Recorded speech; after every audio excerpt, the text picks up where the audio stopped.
जय हिंद, वंदे मातरम। बहुत बहुत स्वागत है आपका टीम निष्ठा पर। तो आज हम डिस्कस करने जा रहे हैं जुलाई मंथ के first week of current affairs till the Saturday. मैं Sandeep Bansal, ex assistant commandant BSF, आपका स्वागत करता हूं टीम निष्ठा चैनल पर। तो आज के सेशन में international, national, economy, sports, important days, ये सारी की सारी न्यूज़ रहेंगे। It's ideal mix of both conceptual news as well as the एक फैक्चुअल न्यूज़। इसमें जो 3 इंपॉर्टेंट लॉज आए हैं उनके बारे में पढ़ेंगे, कुछ इंपॉर्टेंट इंटरनेशनल न्यूज़ को भी देखेंगे, उनका रेलेवेंस देखेंगे, और जो ट्रिक्स हैं उनको, या कह लीजिए जो फैक्चुअल न्यूज़ हैं उनको ट्रिक्स के थ्रू याद करने की कोशिश भी करेंगे। चलिए तो शुरुआत करते हैं आज के सेशन की। सबसे पहले है इंटरनेशनल न्यूज़। इंटरनेशनल न्यूज़ में सबसे पहली न्यूज़ है world bank boost India's low carbon energy push. ठीक है जी, वर्ल्ड बैंक ने कहा है कि जी इंडिया को सपोर्ट करेंगे हम, जो हाइड्रोजन का मिशन कह लीजिए as a clean fuel Bharat सरकार ने चलाया है, जिसमें वो एडिशनल $1.5 बिलियन की फंडिंग करेंगे। और this follows an initial $1.5 billion grant in June 2023। पहले $1.5 बिलियन दिया और अब जो है $1.5 बिलियन। तो मोटा मोटा अगर हम देखें तो $1 बिलियन में अगर मैं 83 रुपीस का, ठीक है जी, $1 मानता हूं एक्सचेंज रेट में, so that comes out to be $1 billion is 8300 crore rupees, Indian rupees. ठीक है, तो ये जो है ध्यान में रखिएगा। ओके, अब इससे क्या होगा, ग्रीन हाइड्रोजन प्रोडक्शन। मैंने कई बार पहले भी डिस्कस किया है ग्रीन हाइड्रोजन क्या है। देखो, पानी का इलेक्ट्रोलाइसिस, ठीक है, आप ऐसे कह लो कि पानी को जब आप ब्रेक डाउन करते हैं हाइड्रोजन और ऑक्सीजन में, सो जो ये हाइड्रोजन है एक बहुत अच्छा पोटेंशियल फ्यूल है, कैलोरीफिक वैल्यू अच्छी है, और जब ये इलेक्ट्रोलाइसिस प्रोसेस में किस तरीके की एनर्जी यूज हो रही है, मतलब इसको ब्रेक डाउन करने में किस तरीके की एनर्जी यूज हो रही है, उसके अकॉर्डिंगली हम इसको डिफाइन करते हैं कि ग्रीन हाइड्रोजन है, ग्रे, ठीक है, इस तरीके से अलग अलग नाम देते हैं। तो ग्रीन हाइड्रोजन का मतलब क्या है कि यहां पर जो हम इलेक्ट्रोलाइसिस प्रोसेस में ग्रीन एनर्जी का, सोलर, विंड, ये एनर्जी का यूज कर रहे हैं। ठीक है, इसकी जगह पहले क्या किया जाता था, फॉसिल फ्यूल्स का यूज किया जाता था। जैसे हो गया आपका मीथेन हो गया, टू ब्रेक इट डाउन। ठीक है, यहां पर हम जो है क्या कर रहे हैं, ग्रीन एनर्जी का यूज कर रहे हैं। तो ओवरऑल जो है इस पूरे के पूरे प्रोसेस में, कह लीजिए हाइड्रोजन बनने के प्रोसेस में और हाइड्रोजन का जलना, यहां पर मिनिमल ग्रीन हाउस गैस का एमिशन है।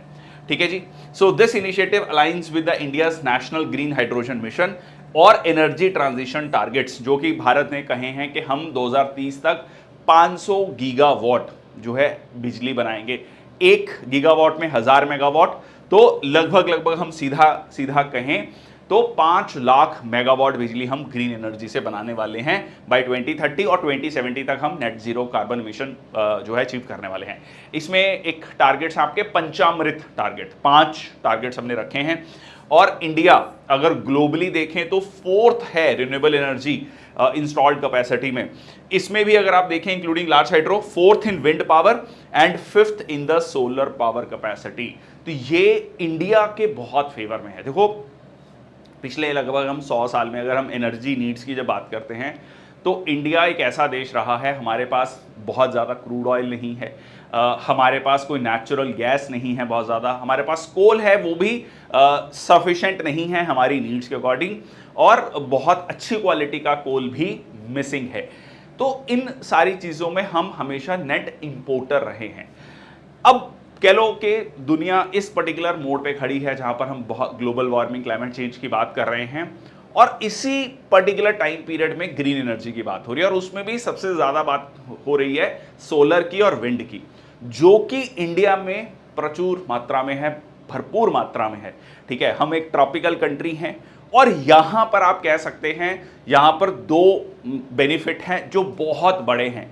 एक जो हमारी बहुत बड़ी डिपेंडेंस है एनर्जी सेक्टर को लेकर विदेशों पर, वो हम अपनी कम कर सकते हैं, हम हमारा जो इंपोर्ट बिल है उसको कम कर सकते हैं। दूसरा जो है इस पर्टिकुलर टेक्नोलॉजी में कह लीजिए इंडिया नेट गिवर बन सकता है टू द वर्ल्ड। ठीक है, आप सोलर पैनल्स बनाकर दुनिया को दे सकते हैं, टेक्नोलॉजी दे सकते हैं, तो उससे भी जॉब क्रिएट होगी। एक तो पैसा बाहर नहीं जाएगा, इंडिया में ही इन्वेस्ट होगा, और ये यहां पर हम सरप्लस प्रोडक्शन करके दुनिया में जो है उसको दे सकते हैं सोलर और विंड एनर्जी। तो ये इंडिया के लिए एक विन विन सिचुएशन है। Similarly for the green hydrogen also. ठीक है। तो ये दोनों ही कह लीजिए जो ग्रीन एनर्जी या रिन्यूएबल एनर्जी का कंसेप्ट है, ये इंडिया के जो हमारे टारगेट्स हैं 2047 तक एक डेवलप्ड इकोनॉमी बनने का, उसमें एक बहुत इंपॉर्टेंट कह लीजिए कंसेप्ट है, पॉइंट है। इंडिया में अगर हम देखें, अभी रिसेंटली लास्ट सेशन में हमने डिस्कस किया था, ग्लोबल एनर्जी ट्रांजिशन इंडेक्स आया था जून के महीने में, हमने इसको डिस्कस किया था। ग्लोबल एनर्जी ट्रांजिशन इंडेक्स, उसमें इंडिया का कितना रैंक था? 63rd था। ठीक है, तो ये भी धीरे धीरे इंप्रूव हो रहा है। चलिए आगे चलते हैं। India becomes a world's first country to prepare a list of its entire animal species. ये अपने आप में बहुत बड़ी न्यूज़ है। इंडिया जो है दुनिया का पहला ऐसा देश बन गया है जिसने पूरा का पूरा, first nation to prepare a full list of fauna. देखो, फ्लोरा एंड फौना कहते हैं ना, flora is related to your plant species, fauna is related to your animal species. तो यहां पर इंडिया में, India becomes the first country जिसमें कि एनिमल स्पीशीज कितनी है? Animal species, not animals obviously, ठीक है। एनिमल स्पीशीज है 1,04,561, इतनी एनिमल स्पीशीज है इंडिया में। इन सबको हम ट्रैक करेंगे। यूनियन मिनिस्टर भूपेंद्र यादव, उन्होंने कहा कि fauna of India checklist portal बनाया गया है at 109 foundation day of zoological survey of India in Kolkata. तो इस पोर्टल पे जाकर आप चेक कर सकते हैं कौन सी स्पीशीज में कितने जानवर हैं आपका। ठीक है, तो इससे होगा क्या? इससे देखो दो तीन चीजें होती हैं। जब भी आप डाटा कलेक्ट करते हैं, जैसे हम सेंसस कलेक्ट करते हैं, सेम चीज, सेंसस कलेक्ट करने से जब हम ह्यूमन पॉपुलेशन को काउंट करते हैं तो हमारी पॉलिसीज का इम्पैक्ट क्या रहा है वो हम देख सकते हैं।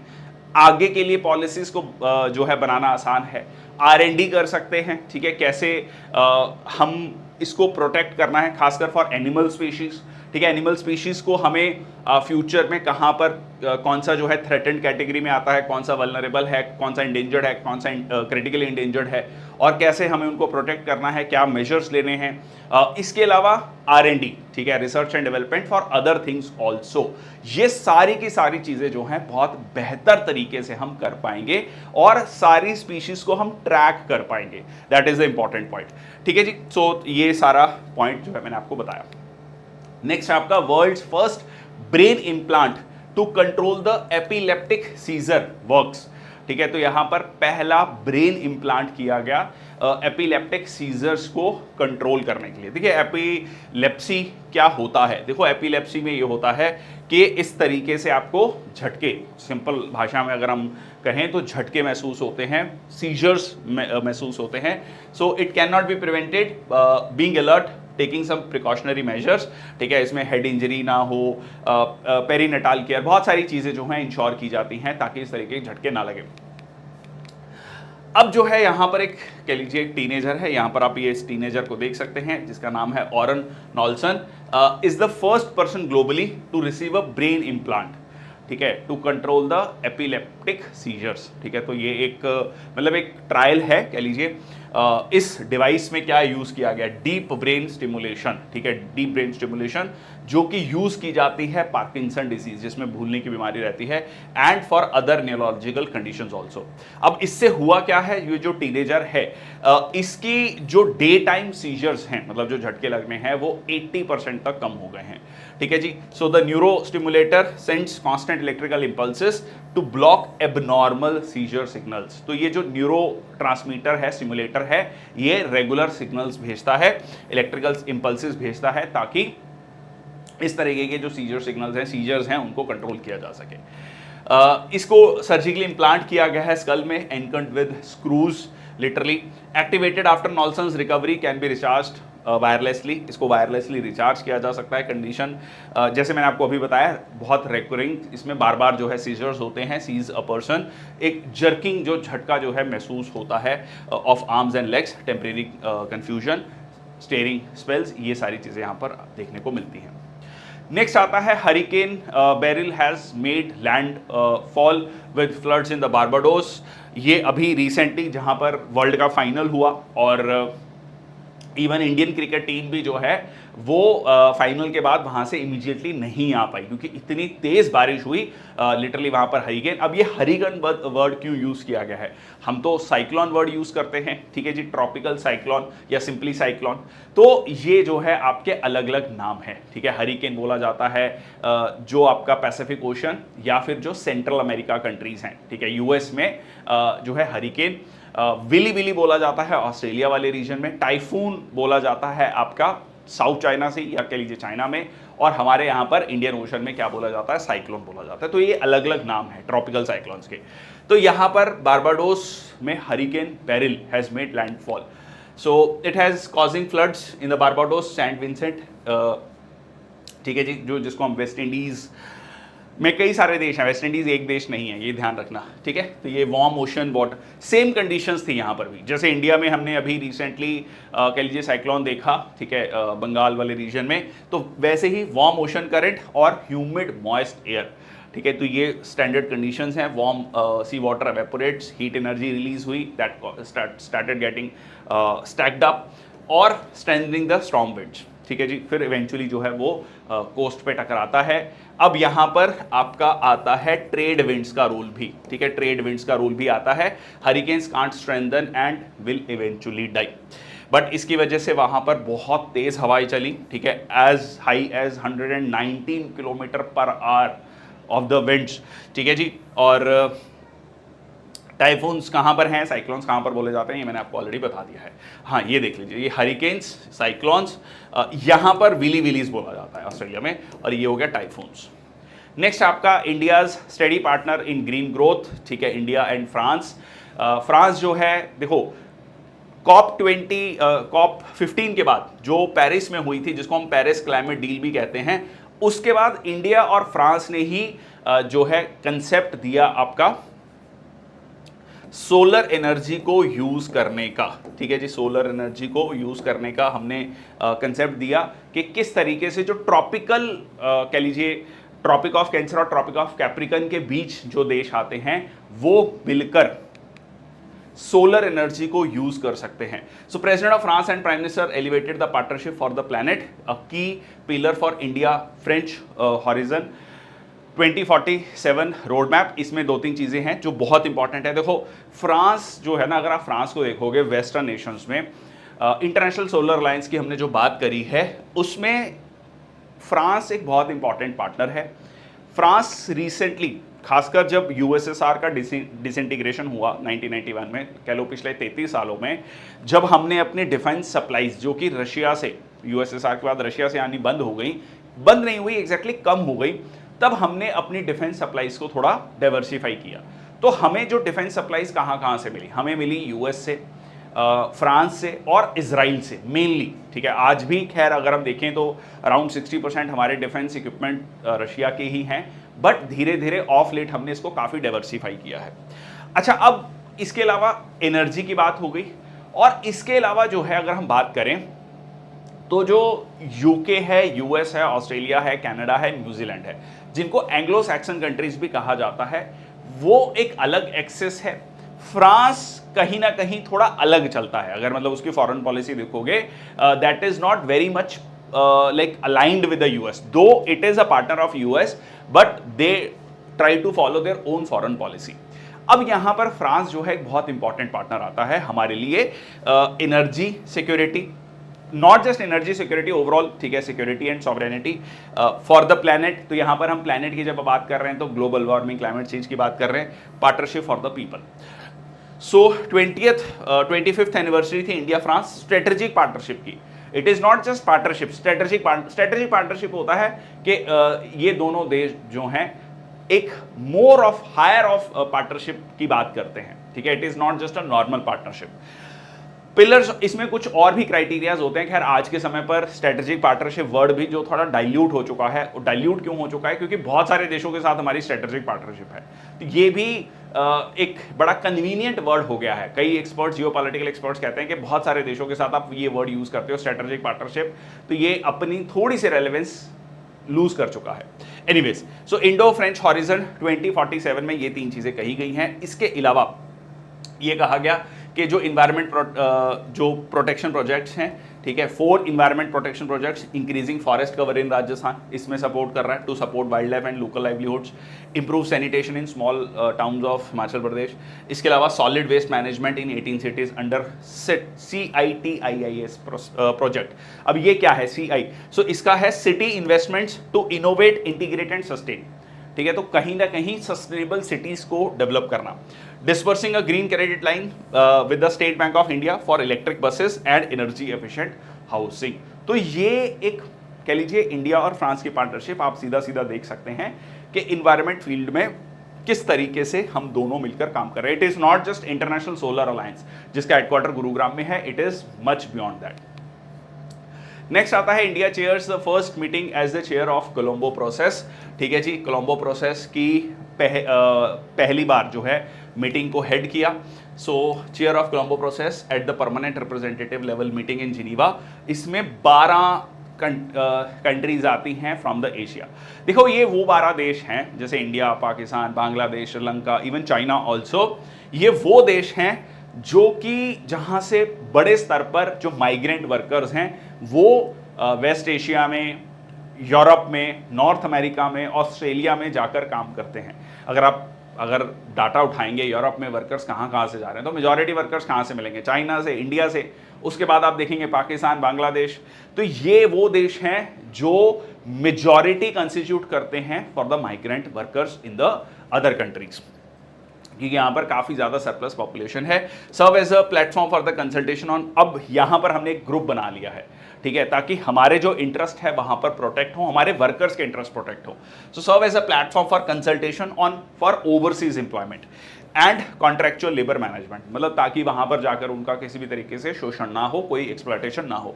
So decision making with in the Colombo process is non binding and achieved through the consensus, ठीक है। तो ये जो डिसीजन मेकिंग प्रोसेस है ये बाइंडिंग नहीं है बट कंसेंसस से जो है यहाँ पर काम किया जाता है।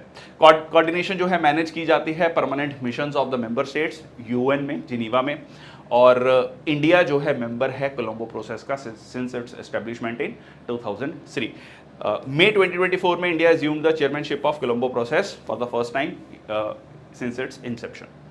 नेक्स्ट है आपका India host 46th UNESCO world heritage committee session, ठीक है जी। इंडिया जो है होस्ट करने जा रहा है 46th UNESCO world heritage committee session. Last year 45th का जो सेशन हुआ था वो हुआ था सऊदी अरेबिया में, इस बार कहां पर है 46 जो है इंडिया में। अब ये करेगा क्या, नाम से क्लियर है, वर्ल्ड हेरिटेज कमिटी, ठीक है। तो सबसे पहले इसकी लोकेशन देख लेते हैं। लोकेशन भारत मंडपम, न्यू दिल्ली, और delegate from around the world discuss और डिसाइड करेंगे ग्लोबल कल्चरल मैटर्स, जो सांस्कृतिक कह लीजिए मुद्दे हैं। यूनेस्को की फुल फॉर्म क्या है? United nations educational scientific and cultural organisation. तो कल्चर की बात हो गई। Implement the world heritage convention. So ये आपका स्टैब्लिश हुआ था 16 नवंबर 1972 को, हेडक्वार्टर पेरिस फ्रांस में। ये बहुत इंपॉर्टेंट है, ये कई बार आपका क्वेश्चन पूछा गया है मैच द फॉलोइंग में, यह सीधा सीधा क्वेश्चन।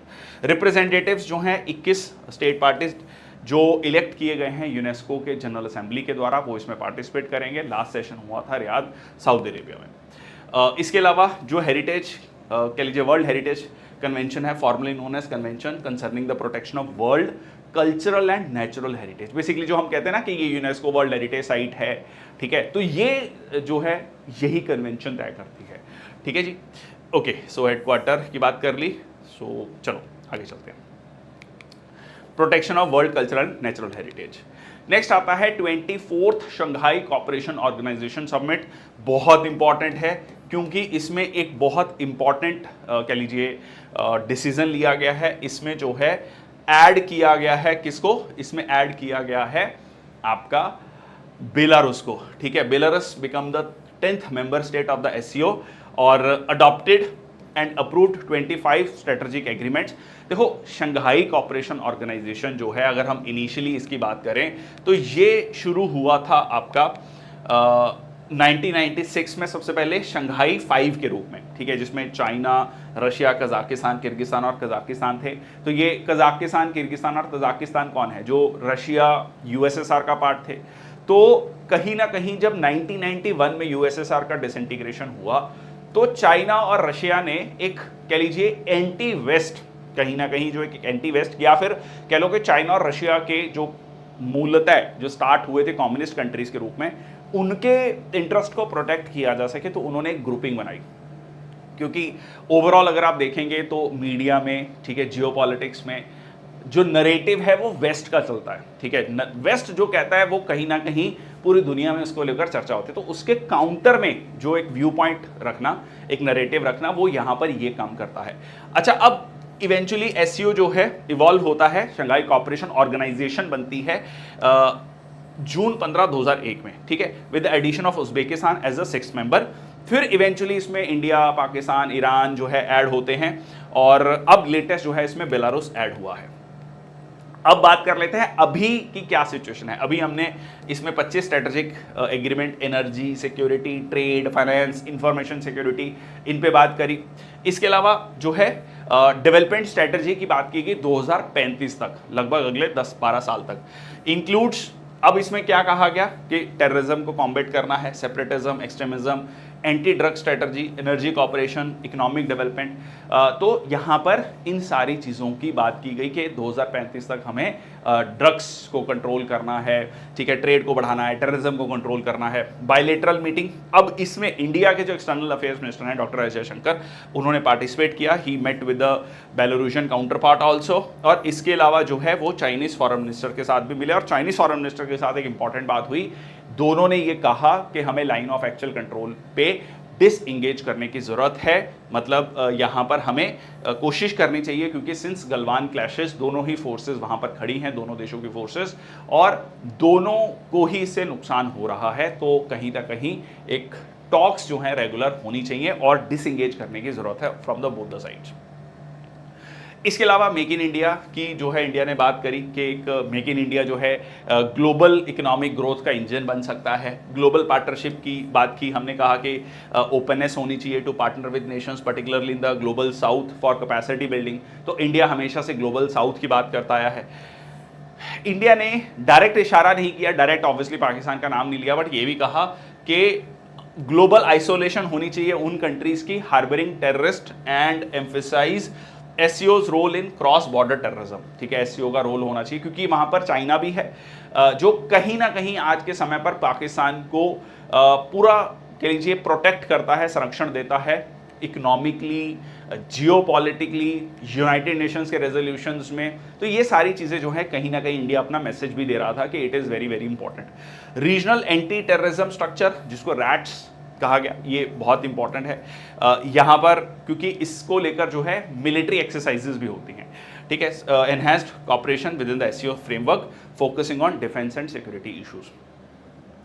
अब आपके दिमाग में ये सवाल आ सकता है कि इसको मेनली जब चाइना लीड करता है तो इंडिया इसका मेंबर कैसे? तो वो कहीं ना कहीं दे नो के उन्होंने उसी पर्टिकुलर साल में इंडिया के साथ साथ पाकिस्तान को भी इसका मेंबर बनाया, तो कहीं ना कहीं वो जियोपॉलिटिक्स को यहां पर बैलेंस करने की कोशिश कर रहे हैं। हाईलाइटेड द एससीओ's रोल फॉर प्रमोटिंग द ये है मेन बात, मल्टीपोलर वर्ल्ड ऑर्डर, ठीक है। तो कहीं ना कहीं इंडिया भी being a part of SCO, ठीक है, being a part of BRICS, एक तरफ हम G7 को भी अटेंड कर रहे हैं। अभी भारत के प्रधानमंत्री रशिया भी जा रहे हैं, जब उसी समय पर जा रहे हैं जब नाटो की मीटिंग हो रही है, नाटो के 32 देश मिल रहे हैं, उसी समय पर इंडिया के प्रधानमंत्री रशिया में होंगे, पुतिन से मिल रहे होंगे। तो ये एक कहीं ना कहीं बैलेंसिंग एक्ट है on the part of India.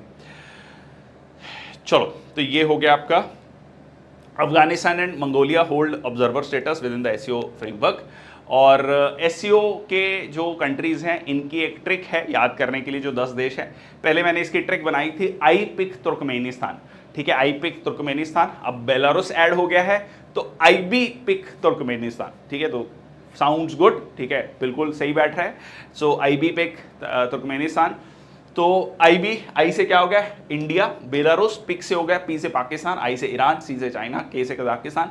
अब तुर्क, ये देखो तुर्क से टी से हो गया तजाकिस्तान, उज्बेकिस्तान, रशिया, और हो गया आपका किर्गिस्तान, ठीक है, ये हो गया किर्गिस्तान। अब यहां पर एक ध्यान रखना कि आई पिक तुर्कमेनिस्तान में तुर्कमेनिस्तान ही नहीं है, ठीक है। जैसे 5 सेंट्रल एशियन नेशंस हैं, Kazakhstan, Tajikistan, Uzbekistan, Kyrgyzstan, 5 central Asian Nations हैं, ये स्थान वाले जो हैं, उनमें से तुर्कमेनिस्तान ही नहीं है, बाकी चारों हैं, ठीक है। तो ये ध्यान में रखना, यहां पर ट्रिक में तुर्कमेनिस्तान आ रहा है पर यहां पर नहीं आ रहा है, ठीक है, IB पिक तुर्कमेनिस्तान, मतलब ऐसे समझ लो कि IB ने पिक किया है कि ये देश पे हमें थोड़ा ध्यान रखना है इस तरीके से। ओके, इंडियन नेशनल न्यूज़ में सबसे पहली जो सबसे बड़ी न्यूज़ है, 1 जुलाई 2024 से नए कानून लागू हो गए हैं। Indian penal code, Indian evidence act और क्रिमिनल प्रोसीजर कोड, इसको रिप्लेस कर दिया है 3 कानूनों ने। तो यहाँ पर भारतीय न्याय संहिता, ठीक है जी, भारतीय नागरिक सुरक्षा संहिता और भारतीय साक्ष्य, साक्ष्य होता है एविडेंस, ठीक है, तो न्याय हो गया आपका, पीनल बेसिकली न्याय करना है, ठीक है। तो यहां पर यह भी कहा गया कि फोकस पनिशमेंट पर नहीं है, ठीक है। चलो एनीवेज, इस पे मैं आऊंगा अभी। तो अब देखो बहुत सारी चीजें चेंज की गई हैं इसमें, सेक्शंस जो हैं चेंज किए गए हैं। कुछ इंपॉर्टेंट चीजों को देख लेते हैं जो कि पेपर के लिए, एग्जाम पॉइंट ऑफ व्यू के लिए इंपॉर्टेंट हो सकता है कि इन 3 लॉज में और पहले के लॉज में क्या बदलाव किया गया है, और उसको समझने की कोशिश करेंगे कि क्यों जरूरी है और क्या माइंडसेट से इसको चेंज किया गया है, इसको लेकर क्या डिबेट है वो भी बताऊंगा। चलो, सबसे पहले आता है सेक्शन 377 रिमूव्ड, ठीक है। सेक्शन 377 को लेकर जो है काफ़ी चर्चा रही है। सुप्रीम कोर्ट ने जो है इसको डीक्रिमिनलाइज किया। The old law that criminalises certain sexual acts, खासकर जो जिसको अननेचुरल कहा गया, बेसिकली होमोसेक्सुअल्स के बीच में, या कहें तो LGBTQ कम्युनिटी का जो कह लीजिए सेक्सुअल रिलेशंस हैं, उसको ऑलरेडी सुप्रीम कोर्ट डीक्रिमिनलाइज कर चुका है, तो इसको रखा ही नहीं गया है, ठीक है, अब नए कानून में, ठीक है, that criminalise this. Organised crime, अब देखो संगठित जो कह लीजिए अपराध है उसको एक श्रेणी दी गई है, उसको डिफाइन किया गया, now a specific offence for organised crime. अब ये ऑर्गेनाइज्ड क्राइम क्या होता है, देखो ऑर्गेनाइज्ड क्राइम को ऐसे समझो कि ड्रग्स के केस में हो सकता है, प्रोस्टिट्यूशन के केस में हो सकता है, एंटी नेशनल एक्टिविटीज, वेपन्स को लेकर हो सकता है, कि पूरा का पूरा एक कह लीजिए ऑर्गेनाइजेशन बना हुआ है उसको कमिट करने के लिए। It is not like one individual is committing the crime, there is a whole organisation related to it, ठीक है। तो उसको, उसकी प्रॉपर फंडिंग है, ठीक है, पूरे लोग हैं, हायरार्की है, उस सारी चीजों को तोड़ना, उस सारी चीजों पर एक्शन लेना, उस चीज को पूरा डिफाइन किया गया है। नेक्स्ट आता है आपका मॉब लिंचिंग। देखो पहले मॉब लिंच ऐसा नहीं है कि पहले मॉब लिंचिंग होता था तो उसको लेकर कोई कानून नहीं था, अब स्पेसिफिकली मेंशन किया गया है, a new offence that can be punishable with death penalty also. Mob जब होता है, लाइक बहुत सारे लोग मिलकर जब एक भीड़ जो है उग्र होती है और किसी व्यक्ति पर हमला करती है या ग्रुप ऑफ पर्संस पर हमला करती है, तो उसको मॉब लिंचिंग बोलते हैं। देन आता है आपका terrorist act. Again acts of terrorism are now explicitly included, ठीक है, एज ऑफेंसेस। ये बहुत क्लियरली इसको मेंशन किया गया है, डिफाइन किया गया है। Terrorism related acts like new provisions covering being part of the terrorist organisation, terrorist को हार्बर मतलब उनको संरक्षण देना, ठीक है। Training of terrorism, handling money for terrorism acts, जो भी कह लीजिए टेररिस्ट एक्ट से पैसा आ रहा है उसको हैंडल करना, ये सब चीज़ों पर कह लीजिए बकायदा पनिशमेंट मेंशन की गई है। मतलब इट इज नॉट जस्ट कि one terrorist activity should be punished, जो व्यक्ति उससे जो पैसा आ रहा है उसको हैंडल कर रहा है, जो उन टेररिस्ट को संरक्षण दे रहा है, पूरे के पूरे प्रोसेस में जो उनको फंड कर रहा है, ये सारी चीज़ों के लिए कह लीजिए बाकायदा मेंशन किया गया है कि कितनी सज़ा होगी और उसको डिफाइन किया गया है। ओके, वन मोर थिंग जो ऐड की गई है जो पहले नहीं थी, वो है कम्युनिटी सर्विस, ठीक है। जैसे मान लो पनिशमेंट, जो माइनर कह लीजिए पेनल्टीज हैं, माइनर ऑफेंसेस के लिए, ठीक है, minor penalties, not exactly penalties, इसमें कम्युनिटी सर्विस का प्रावधान दिया गया। जैसे मान लो मंदिर में जाकर आप सेवा कर रहे हो, गुरुद्वारे में या कह लीजिए चर्च में, ठीक है। So minor offences like petty theft, community service can be punishment instead of a jail time, ठीक है। जेल टाइम की जगह वहां पर कम्युनिटी सर्विस का एक ऑप्शन रखा गया, जो कि हम ट्रेडिशनल इंडियन सिस्टम में देखते हैं, इंडिया के ट्रेडिशनल जुडिशियल सिस्टम में वो चीज़ जो है स्पेसिफिकली मेंशन की गई है कि वो उसका प्रावधान रखा गया है। इसके अलावा hit and run punishments, so increase punishment for causing death in heat and run case from a maximum of 2 years to 5 years। अभी रिसेंटली हमने देखा, ठीक है, किस तरीके से केसेस है महाराष्ट्र में। बिल्कुल जब मैं रिकॉर्ड कर रहा हूँ उससे पहले जो है महिला की BMW कार से जो है हत्या हो गई, ठीक है, हिट एंड रन का केस है। तो किस तरीके से महिला 100 मीटर तक उनको घसीटते हुए ले गई वो गाड़ी। तो वो सारी चीज़ों में जो है यहाँ पर पनिशमेंट को स्ट्रिक्ट किया गया है, as you can see. So the time period has increased.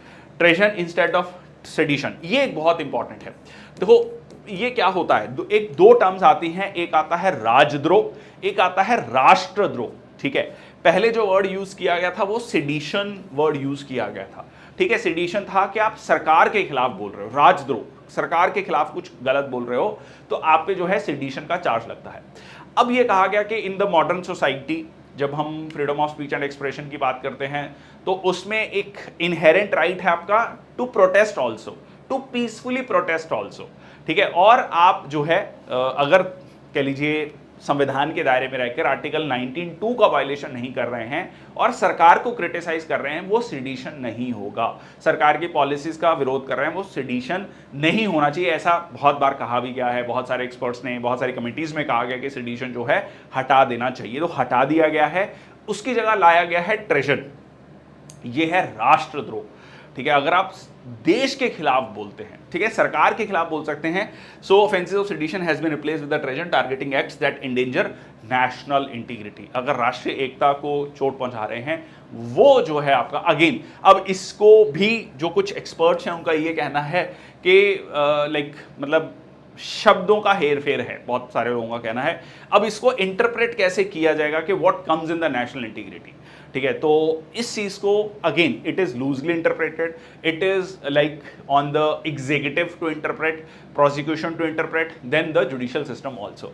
ठीक है, तो यहां पर जो है उनका ये कहना है कि इसको लूजली डिफाइन होने की वजह से कुछ लोगों को टारगेट किया जा सकता है। ठीक है, ये एक दूसरा पक्ष जो मैं आपको साथ साथ बता रहा हूं। सरकार का कहना है कि जी नहीं, हमने देखो राजद्रोह हटा दिया है, हमने राष्ट्रद्रोह रखा है और राष्ट्र के साथ किसी भी तरीके का कॉम्प्रोमाइज नहीं होना चाहिए, और वो दुनिया भर में इसको लेकर बहुत क्लियर आइडिया है।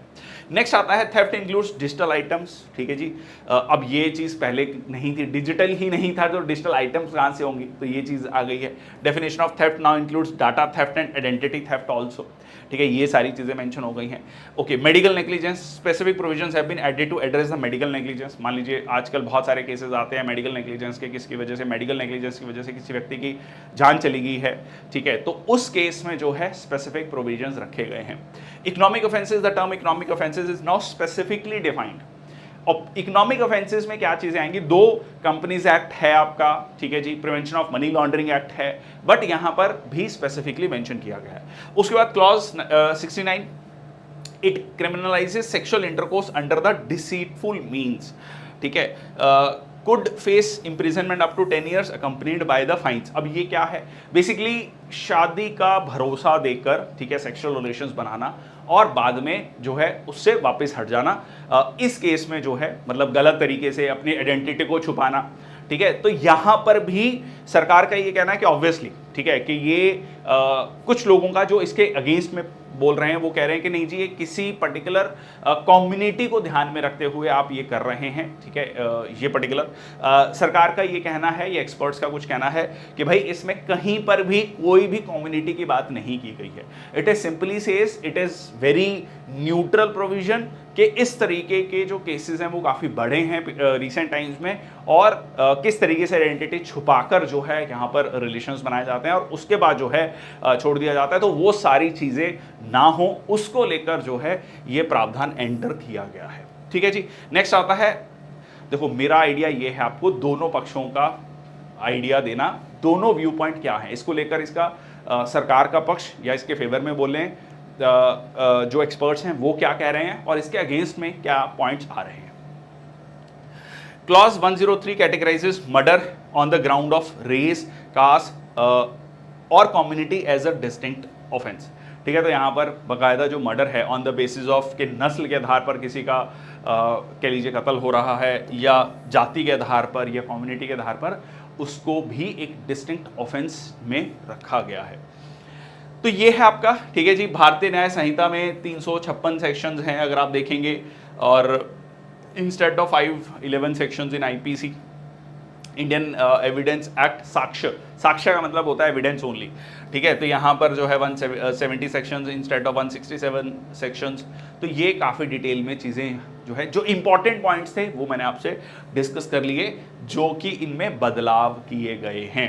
ठीक है, तो ये आपका 1 जुलाई को ये तीनों कानून लागू हो गए हैं, और अब जो भी कह लीजिए क्राइम होगा वो इन्हीं नए कानून के तहत जो है उसका कोर्ट में केस चलेगा। जो पुराने केस हैं, मतलब 30 जून तक रात के 12 बजे तक जो भी केसेस हैं वो पुराने लॉस के अकॉर्डिंग, जो कोर्ट में जब उसका केस चलेगा वो पुराने कह लीजिए लॉस के अकॉर्डिंग चलेगा। और 1 जुलाई रात को 12 बजे से जो भी केस फाइल होंगे वो नए कानून के अकॉर्डिंग होंगे। ठीक है जी,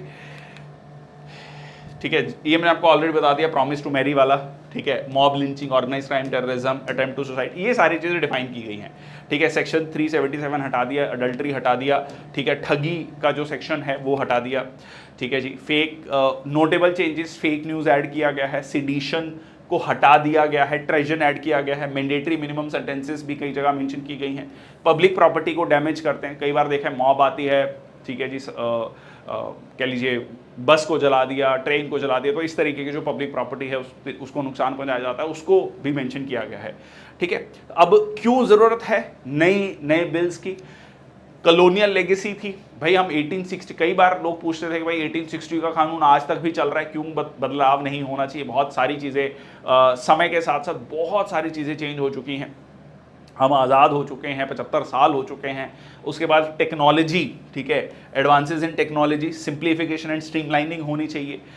फोकस जो है वो पनिशमेंट से ज़्यादा रिफॉर्मेशन होना चाहिए। ठीक है जी, एविडेंस कलेक्शन जो है बहुत ज़्यादा टेक्निकल हो गई है। हाँ, इसमें ये भी है कि जो सीरियस ऑफेंसेस हैं, हीनियस ऑफेंसेस हैं, उनमें जो है फॉरेंसिक जांच मैंडेटरी कर दी गई है। तो ये भी है कि इसके बाद जो है कहा जा रहा है कि फॉरेंसिक यूनिवर्सिटीज़ का एक्सपेंशन होगा, जो ऑलरेडी हमने लास्ट जून मंथ के करंट अफेयर्स में पढ़ा भी था। और फॉरेंसिक लेबोरेटरीज भी बहुत ज़्यादा बढ़ेंगी, क्योंकि ये मैंडेटरी कर दिया गया है कि फॉरेंसिक एग्जामिनेशन होगा हीनियस क्राइम्स के लिए। तो anybody who is doing the forensic science में, कह लीजिए ग्रेजुएशन, पीजी या आगे पढ़ाई कर रहे हैं, उनके लिए अच्छी अपॉर्चुनिटी है। Okay, evidence collection, presentation, parliamentary recommendations, community service, ये मैंने आपको ऑलरेडी बताया। Handcuffing restricted to heinous crimes like rape and murder, not extended to individual in like accused of economic offences. ठीक है, ये पहले भी था, अब स्पेसिफिकली मेंशन किया गया। पहले रूलिंग्स में कहा गया था कि जो हथकड़ी लगाई जाती है तो हथकड़ी नहीं लगाई जाएगी एक्सेप्ट इन हीनियस ऑफेंसेस। ठीक है जी, इसके अलावा preventive detention powers, detained person must be produced before a magistrate और released in petty cases within 24 hours. Admissible evidences, police confessions, ये सारी चीज़ें मेंशन की गई हैं, पहले भी था। ठीक है, अलग अलग देखो, पहले क्या था, कई सारी चीज़ें एक्सप्लिसिटली लॉज में मेंशन नहीं थी, सुप्रीम कोर्ट की रूलिंग है और उसको फॉलो किया जाता था। अब कुछ चीज़ें स्पेसिफिकली मेंशन कर दी गई हैं। इसके अलावा इलेक्ट्रॉनिक और डिजिटल रिकॉर्ड्स एविडेंस भी जो है यहाँ पर मेंशन किया गया है। जीरो एफआईआर का कंसेप्ट है, ये सीधा सीधा क्वेश्चन बहुत इंपॉर्टेंट है। जीरो एफआईआर क्या होता है? देखो, कई बार आपने अगर मूवीज़ में या पुरानी मूवीज़ में आप वैसे सुना हो कि थाने में गए तो वहाँ पर उन्होंने कहा कि नहीं जी, हमारी जुरिस्डिक्शन का, हमारे क्षेत्राधिकार का मैटर नहीं है, आप दूसरे थाने में जाइए। अब ऐसा नहीं कह सकते। ठीक है, तो पहले भी था कि आपकी एफआईआर लिखी जाएगी और जो भी कंसर्न्ड थाने में जाना चाहिए वो केस, वो पुलिस की जिम्मेदारी है, उस थाने की जिम्मेदारी है, उस पर्टिकुलर थाने में वो भेजे। ठीक है, आप नहीं ट्रेवल करेंगे या दूसरे थाने में नहीं जाएंगे। अब ये प्रोविजन ऑल ओवर इंडिया कर दिया गया है, allowing the filing of first information report at any police station regardless of the jurisdiction. ठीक है, तो आप मान लीजिए जहां पर भी हैं वहां पर आप एफआईआर दर्ज कर सकते हैं। ओके, नेक्स्ट आता है Kerala government issued a warning against amoebic meningoencephalitis. ठीक है जी, जिसको कहा जाता है ब्रेन ईटिंग एमीबा ऑल्सो। ठीक है, इसको ब्रेन ईटिंग एमीबा भी कहा जाता है, जो कि एक माइक्रोस्कोपिक एमीबा है जो रहता है आपका वार्म फ्रेश वाटर में। It can enter through the nose and pass through the sinus membranes. उसके बाद जो है इट रिप्रोड्यूसेस बाय फिजन। ठीक है, ब्रेकडाउन होता है इसका और ये आपका ब्रेन में स्प्रेड आउट होता है, इसको इसीलिए ब्रेन ईटिंग अमीबा भी कहते हैं। ठीक है, so 12-year-old boy in Kozhikode contracts rare amoebic meningoencephalitis. This follows 2 tragic deaths from the infection in Kerala this year. और इसको लेकर जो है वहाँ पर वार्निंग इशू की गई है। The amoeba lives in the warm fresh water, enters the brain through nose. ये ऑलरेडी हमने डिस्कस किया। इसके सिम्टम्स क्या हैं? हेडेक, फीवर, नोजिया, सीजर्स आने, झटके लगने, ये सारे इसके क्या हैं, इसके सिम्टम्स हैं। नेक्स्ट आता है झारखंड सेलिब्रेट्स हुल दिवस मार्किंग 1855 संथाल रेबिलियन।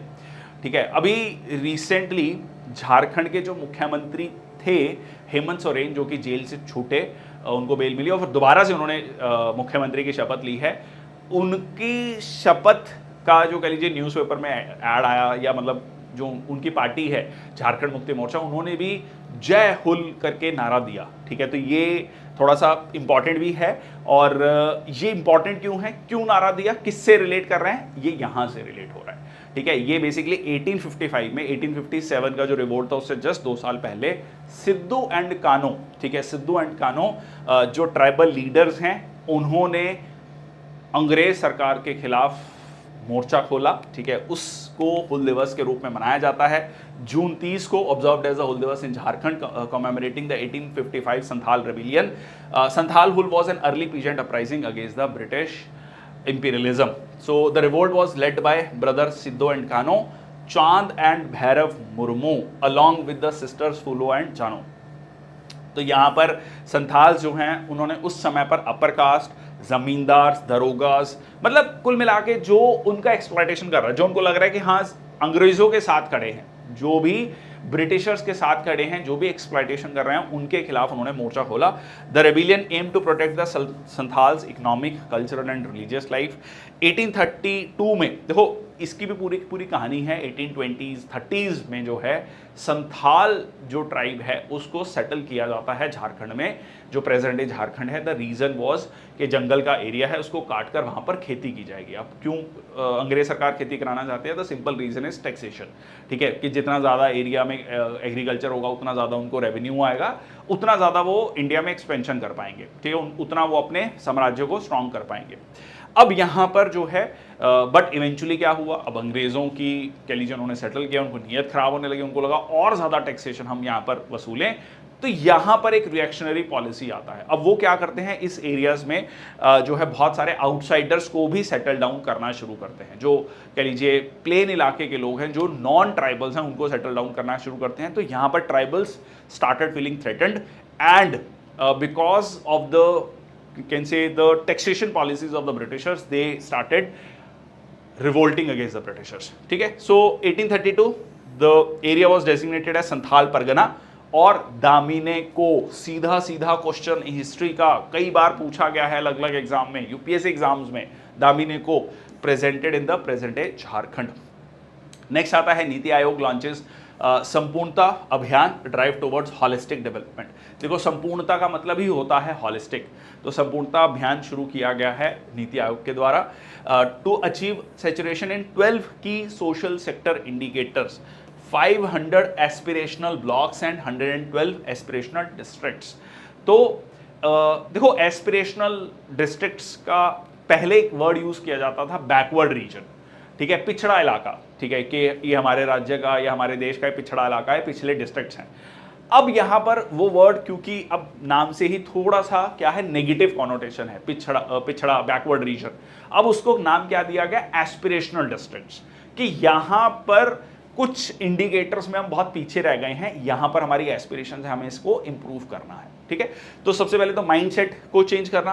अब यहाँ पर 3 महीने का कैंपेन चलाया जाएगा until this September. Health, nutrition, agriculture, social development and education पर फोकस करने की बात की गई है। ये सोशल इंडिकेटर्स हैं जिन पर ये एस्पिरेशनल डिस्ट्रिक्ट्स कंपैरेटिवली या कह लें नेशनल एवरेज से पीछे चल रहे हैं। सो अवेयरनेस इवेंट्स इंक्लूड ग्राम सभा, नुक्कड़ नाटक, इनके थ्रू अवेयरनेस क्रिएट किया जाएगा। पौष्टिक आहार मेला लगाए जाएंगे। ठीक है, न्यूट्रिशन के बारे में बताया जाएगा। हेल्थ कैंप्स और exhibitions, poster making and poem competitions, ताकि अगेन लोगों में जानकारी आ सके, जागरूकता आ सके। डिस्ट्रिक्ट एंड ब्लॉक ऑफिशियल्स जो हैं एंड इलेक्टेड रिप्रेजेंटेटिव्स इसमें पार्टिसिपेट करेंगे। नीति आयोग की बात करें तो नीति आयोग के चेयरपर्सन कौन होते हैं, प्राइम मिनिस्टर होते हैं। Ex officio chairperson is the prime minister. Governing council, CM's and governors, और उसके बाद आपका रीजनल काउंसिल्स हैं। ठीक है, ये एक अलग से सेशन में हमने कई बार डिस्कस किया है। एस्पिरेशनल ब्लॉक्स और एस्पिरेशनल डिस्ट्रिक्ट्स को थोड़ा सा हम देख लेते हैं। सो लाइक इसमें और क्या क्या चीज़ें होती हैं अगर ब्रॉडली देखें तो इसमें है कि जी sorry percentage of pregnant women registered with antenatal care, बहुत बार ये देखा गया है in aspirational blocks and districts में कि बहुत सारे महिलाओं की जो डिलीवरी है वो इंस्टीट्यूशनल डिलीवरी नहीं है। इंस्टीट्यूशनल डिलीवरी का मतलब कि प्रॉपर जो हॉस्पिटल है उसमें डिलीवरी नहीं हो रही है, ठीक है, गाँव में ही जो है उनकी डिलीवरी हो रही है बच्चों की, तो वो जो है इंस्टीट्यूशनल डिलीवरी हो, ताकि infant mortality rate, maternal mortality rate को कम किया जा सके, ठीक है। So percentage of person screened for diabetes and hypertension, so that is also there. किस तरीके से जो लोग हैं, जो परसेंटेज ऑफ पीपल हैं screened for diabetes and hypertension जो है उनको स्क्रीनिंग करना, ताकि इनिशियल स्टेजेस में ही हम उनको देख सकें, डायबिटीज और हाइपरटेंशन के जो कह लीजिए पेशेंट्स हैं उनको देख सकें और उनको आइडेंटिफाई करके उन पर काम किया जा सके इनिशियल स्टेजेस में। Percentage of pregnant women receiving supplementary nutrition, ठीक है, उन डिलीवरी के बाद भी उनको मॉनेटरी सपोर्ट देना, उनको न्यूट्रिशन सपोर्ट देना, ठीक है, under ICDS integrated child development scheme. सो सॉइल हेल्थ कार्ड्स को जो है जनरेट करना, सेल्फ हेल्प ग्रुप्स को सपोर्ट करना, स्कूल्स विद फंक्शनल इलेक्ट्रिसिटी, ठीक है जी, और जो है टेक्स्ट बुक्स प्रॉम्प्टली प्रोवाइड की जाएं, ये सारी चीज़ें, तो ये इसमें हेल्थ आ गया, एजुकेशन आ गया, ठीक है, ये सारी चीज़ें जो है यहाँ पर मेन जो कह लीजिए चीज़ें काम किया जाता है एस्पिरेशनल। नेक्स्ट है आपका discovery of 41,000 year old ostrich in Andhra Pradesh, in Prakasam district Andhra Pradesh जो है मिला है, और इससे बहुत सारी चीज़ों के बारे में पता लगेगा। देखते हैं सबसे पहले 41,000 year old ostrich nest by archaeologist in Prakasam Andhra Pradesh provide a key insight into the extinction of megafauna in the Indian subcontinent। अब ये megafauna क्या होता है, चलो देखते हैं। देखो, megafauna की डेफिनेशन है animals weighing more than 50 kg, ठीक है, और could provide information about the extinction of megafauna in the Indian subcontinent। तो इसको लेकर पहले बुक्स भी लिखी जा चुकी हैं, पहले रिसर्च पेपर्स भी लिखे जा चुके हैं।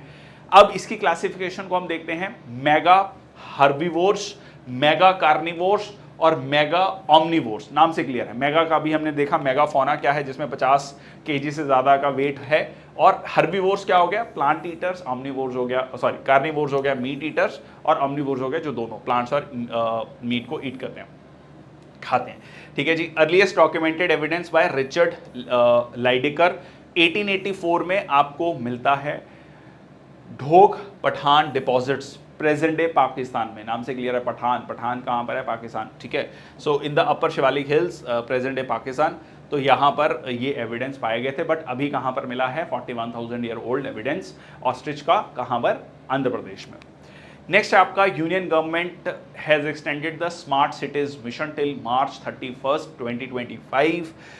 क्या है ये स्मार्ट सिटीज़ मिशन, इसको देखते हैं, डिकोड करते हैं। देखो, ये ना आपका सीधा सीधा एसए का भी टॉपिक बनता है, या हो सकता है कि आप अगर CDS में, FCAT में SSB देने जा रहे हैं तो लेक्चरेट का टॉपिक हो सकता है, CAPF में हो सकता है, सिविल सर्विसेज की तैयारी कर रहे हैं, स्टेट सिविल सर्विसेज का पेपर दे रहे हैं तो उसमें हो सकता है क्वेश्चन ऐसे पूछ लिया जाए, स्मार्ट सिटीज मिशन। अब इसमें होता क्या है कि जब भी कोई स्टूडेंट आंसर लिखता है ना, तो वो बहुत रैंडम पॉइंट्स लिखता है, मतलब स्मार्ट सिटीज़ में उसको 2 पॉइंट याद आएंगे तो वो लिख देगा, ठीक है। अभी रिसेंटली मैं CAPF पेपर 2 की एक टेस्ट सीरीज़ हमारी चल रही है ऐप पर, और मैं बहुत सारे आंसर्स चेक कर रहा हूँ, तो उसमें मैंने ये चीज़ नोटिस करी है कि स्ट्रक्चर बहुत मिसिंग है बहुत सारे आंसर्स में। तो यहाँ पर जो है आपको थोड़ा मैं वो स्ट्रक्चर के रूप में भी आंसर बताऊंगा, ताकि वो ऐसे लिखने में या किसी भी चीज़ को सोचने में कैसे सोचना है, ठीक है। अगर आप उस तरीके से लिखेंगे तो बहुत अच्छा आंसर वो बनेगा। चलो देखते हैं। सो सबसे पहले तो न्यूज़ को देख लेते हैं। Union government has extended the smart cities mission, ये हमने देखा, और इनिशिएटिव किसका है, union housing and urban affairs, 2015 में लॉन्च किया गया था। सेंट्रली स्पॉन्सर्ड स्कीम है। सेंट्रली स्पॉन्सर्ड स्कीम का मतलब क्या है, सेंटर और स्टेट दोनों मिलकर फंडिंग करते हैं, ठीक है। Promote cities with core infrastructure, clean and sustainable environment, decent quality of life को देना फॉर द, ये ऑब्जेक्टिव हैं। अल्टीमेटली आप क्या चाहते हैं कि एक सिटीज़ हैं उनका इंफ्रास्ट्रक्चर अच्छा हो, क्वालिटी ऑफ लाइफ अच्छी हो, वहाँ पर एयर क्वालिटी, वाटर क्वालिटी अच्छी हो, उसके अलावा जो है सस्टेनेबल इन्वायरमेंट हो। 100 सिटीज़ को सिलेक्ट किया गया था through 2 stage competition for 5 years, ठीक है जी। ओके, अब यहाँ पर इस चीज़ को देखो, ये थोड़ा सा आपको आंसर को फ्रेम करने में कैसे मदद करेगा। किसी भी एरिया की डेवलपमेंट के लिए, मान लो किसी भी सिटी के डेवलपमेंट के लिए तीन एस्पेक्ट में उसको आपको डिवाइड कर सकते हैं। पहला है रीडेवलपमेंट, सिटी रिन्यूअल। ऐसे समझो कि एक जर्जर बिल्डिंग है, वो उसको आपको क्या करना पड़ेगा, उसको तोड़ के नया बनाना पड़ेगा, ठीक है। एक है रेट्रोफिटिंग। एक क्या है, एक बिल्डिंग ठीक ठाक है, रिसेंटली बनी थी 10 साल पहले, बट उसमें मतलब बहुत सारी टूट फूट हो गई है, पेंट वेंट कराने की जरूरत है, तो उसको आपने दोबारा से पेंट करा दिया। एक हो गया 100 साल पुरानी बिल्डिंग जिसको तोड़ के नया ही बनाना है। एक है 10-15 साल पुरानी, 20 साल पुरानी बिल्डिंग जिसको आपने मरम्मत कराया। और एक हो गया ग्रीन फील्ड प्रोजेक्ट के जो ऑलरेडी सिटी है, ठीक है, उसको आपने एक्सपैंड करना है क्योंकि और बहुत सारे लोग आ रहे हैं, पॉपुलेशन बढ़ रही है, और अब आपको जो पॉपुलेशन आ रही है एक्स्ट्रा, या कह लीजिए जो नए प्रोजेक्ट बन रहे हैं वो ऐसा ना हो हैप्पैजार्ड हो, ठीक है, वो ऑर्गेनाइज्ड तरीके से डेवलप हो। मतलब एक नई सिटी, मतलब आप एक पूरा का पूरा मान लीजिए हाईवे के आसपास में पूरा सिटी बना रहे हैं, तो उसमें उस कह लीजिए जो भी सोसाइटी बन रही है उसमें पानी पहुंचे, बिजली पहुंचे, ऑर्गेनाइज तरीके से बने, ठीक है, पार्किंग की कोई समस्या ना हो। तो pan city solutions based on ICT, information and communication technology. फिर फर्दर जो है इसमें कैटेगरीज को आप क्या देख सकते हैं, ये तो हो गया एक ब्रॉड एरिया बेस्ड डेवलपमेंट कैसे करना है। कैटेगरीज में क्या है, ई गवर्नेंस को इंश्योर करना, ठीक है, मतलब स्मार्ट सिटीज में सबसे पहले तो यही है कि भाई आपको बिजली पानी कोई भी बिल देना है वो आपको जाकर पहले जैसे लोग लाइन में खड़े होकर बिल देते थे वैसे ना हो। एक छोटा सा एग्जांपल है ई गवर्नेंस का, इट इज नॉट, जो भी आपका गवर्नमेंट के साथ इंटरफेस है वो अब ऑनलाइन हो जाए, सारी डिलीवरी और सर्विसेज ऑनलाइन हो। वेस्ट मैनेजमेंट, ठीक है जी, वेस्ट मैनेजमेंट बहुत इंपॉर्टेंट। बहुत सारे शहरों में इंडिया में जब आप एंटर करते हैं बड़े बड़े कूड़े के पहाड़ मिलते हैं, so that shows the lack of waste management. Water management, कई बार ये हम चर्चा देखते हैं कि जो पानी है वो साफ नहीं आ रहा, बहुत खराब क्वालिटी का, गंदी क्वालिटी का पानी है। एनर्जी मैनेजमेंट, अगेन हमें ये इंश्योर करना है कि जो हमारी सिटीज़ में मतलब रिसेंटली देखा भी गया गर्मियों में कि किस तरीके से अर्बन हीट आइलैंड का कंसेप्ट है कि बहुत ज़्यादा जो है एनर्जी की कंजम्पशन है, बहुत बड़ी बड़ी बिल्डिंग्स हैं, और ज़्यादा गर्म हो रहा है, और ज़्यादा एसी चल रहा है, और ज़्यादा हीटअप हो रहा है, तो सराउंडिंग एरिया से 2-3-4 डिग्री सेल्सियस तक टेम्परेचर आपको अर्बन एरियाज में ज़्यादा मिलता है। तो अब यहाँ पर क्या किया जा सकता है, एनर्जी मैनेजमेंट, सस्टेनेबल बिल्डिंग्स हो, रूफ टॉप सोलर हो, ताकि एनर्जी नीड जो है यहाँ पर कम हो सके। अर्बन मोबिलिटी, ठीक है, कि लोग कम से कम अपनी पर्सनल गाड़ियां यूज करें, ज्यादा से ज्यादा पब्लिक ट्रांसपोर्ट को यूज करें, ठीक है, तो उससे एयर पॉल्यूशन कम होगा। स्किल डेवलपमेंट, ठीक है, लोगों को नौकरियां मिले, स्किल जो है इन्हांसमेंट हो। तो ये ब्रॉड कैटेगरीज हो गई। अब देखो आप आंसर को अगर इस तरीके से लिखोगे तो कितना स्ट्रक्चर्ड आंसर बनेगा, ठीक है। अदरवाइज क्या होगा, स्मार्ट सिटीज का जैसे ही लोग सोचेंगे तो बहुत ज्यादा फोकस ई गवर्नेंस पे होगा, एनर्जी मैनेजमेंट 2-3 एस्पेक्ट पकड़ेंगे, मैक्सिमम चीजें छोड़ देंगे। 4 पिलर्स, अब इसमें भी इंफ्रास्ट्रक्चर को भी 4 हिस्सों में डिवाइड किया। सोशल इंफ्रास्ट्रक्चर, देखो जब हम सोशल इंफ्रास्ट्रक्चर की बात करते हैं तो इसमें हम बात करते हैं एजुकेशन, हेल्थ की, ठीक है, कल्चर भी आप इसमें ले सकते हैं, but mainly education and health, ठीक है। तो ये हो गया सोशल इंफ्रास्ट्रक्चर, तो अच्छी हेल्थ फैसिलिटीज हों और अच्छे स्कूल्स यहाँ पर हों। नेक्स्ट आता है आपका फिजिकल इंफ्रास्ट्रक्चर, आपका रोड्स हो गया, ब्रिजेस हो गया, कल्वर्ट्स हो गया, ठीक है, पानी का इंफ्रास्ट्रक्चर, ये सारी चीज़ें आपका फिजिकल इंफ्रास्ट्रक्चर।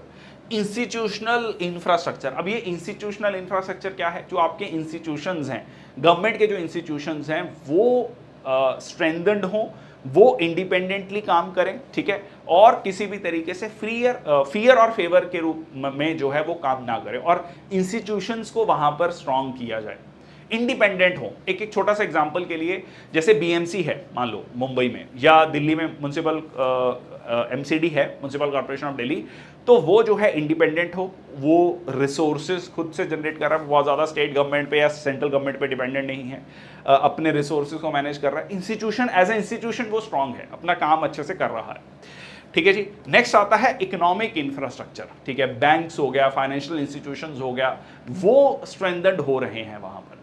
तो ये इंफ्रास्ट्रक्चर के 4 एस्पेक्ट हो गए। अब मान लो आपसे पूछा जाता है इंफ्रास्ट्रक्चर इन इंडिया, तो आपका पूरा फोकस किस पे होगा, जनरली फिजिकल इंफ्रास्ट्रक्चर पे होगा, या फिर थोड़ा बहुत आप सोशल इंफ्रास्ट्रक्चर की बात करेंगे। बहुत कम होंगे स्टूडेंट्स जो इंस्टीट्यूशनल और इकोनॉमिक इंफ्रास्ट्रक्चर की बात कर रहे होंगे। तो अगर आप इस तरीके से लिखते हैं आपका आंसर बहुत अच्छा हो जाएगा। चलो आगे चलते हैं। Should education be brought back to the state list, ठीक है, इसको लेकर काफी ज्यादा चर्चा चल रही है। रिसेंटली हमने नीट की कंट्रोवर्सी देखी, किस तरीके से नीट में धांधलेबाजी हुई और इसको लेकर काफ़ी प्रोटेस्ट हुए। सरकार ने इसको लेकर अभी मना कर दिया है, सुप्रीम कोर्ट में भी ये बात कही कि हम नीट का पेपर जो है कैंसिल नहीं करेंगे, और कुछ स्टूडेंट्स का जो है दोबारा से पेपर कराया गया। और उसके अलावा फिर यूजीसी नेट का पेपर कैंसिल हुआ, CSIR जो नेट था उसको पोस्टपोन कर दिया गया। तो NTA was in the news, ठीक है, पूरे 1 महीने जो है NTA न्यूज़ में था। नेशनल टेस्टिंग एजेंसी रिसेंटली वो बनाया ही इसीलिए गया था कि ऑल इंडिया लेवल पर एक यूनिफॉर्मिटी आए।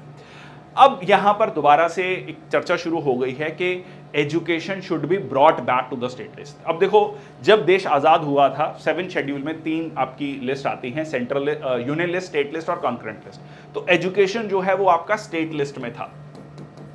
फिर इमरजेंसी के समय पर 42nd कॉन्स्टिट्यूशनल अमेंडमेंट एक्ट 1976, जिसको हम मिनी कॉन्स्टिट्यूशन भी कहते हैं, उसमें जो है एजुकेशन को कॉन्करेंट लिस्ट में डाल दिया गया। कॉन्करेंट लिस्ट मतलब पार्लियामेंट भी, यूनियन पार्लियामेंट भी और स्टेट लेजिस्लेचर दोनों मिलकर इस पे कानून बना सकते हैं। अब इसके तहत क्या हुआ कि बहुत सारे एस्पेक्ट्स पे पार्लियामेंट जो है कानून बनाने लगा, और कॉन्करेंट लिस्ट में ये बहुत क्लियरली कहा भी गया है, जिसमें हम कहते भी हैं कि हमारा जो कॉन्स्टिट्यूशन है वो यूनिटरी इन नेचर है इन सर्टन केसेस। तो अगर मान लीजिए किसी पर्टिकुलर मुद्दे पर कानून दोनों बनाते हैं, पार्लियामेंट और स्टेट लेजिस्लेचर, तो उस केस में पार्लियामेंट का लॉ जो है सुपरसीड करता है, मतलब वो जो है इंप्लीमेंट होता है।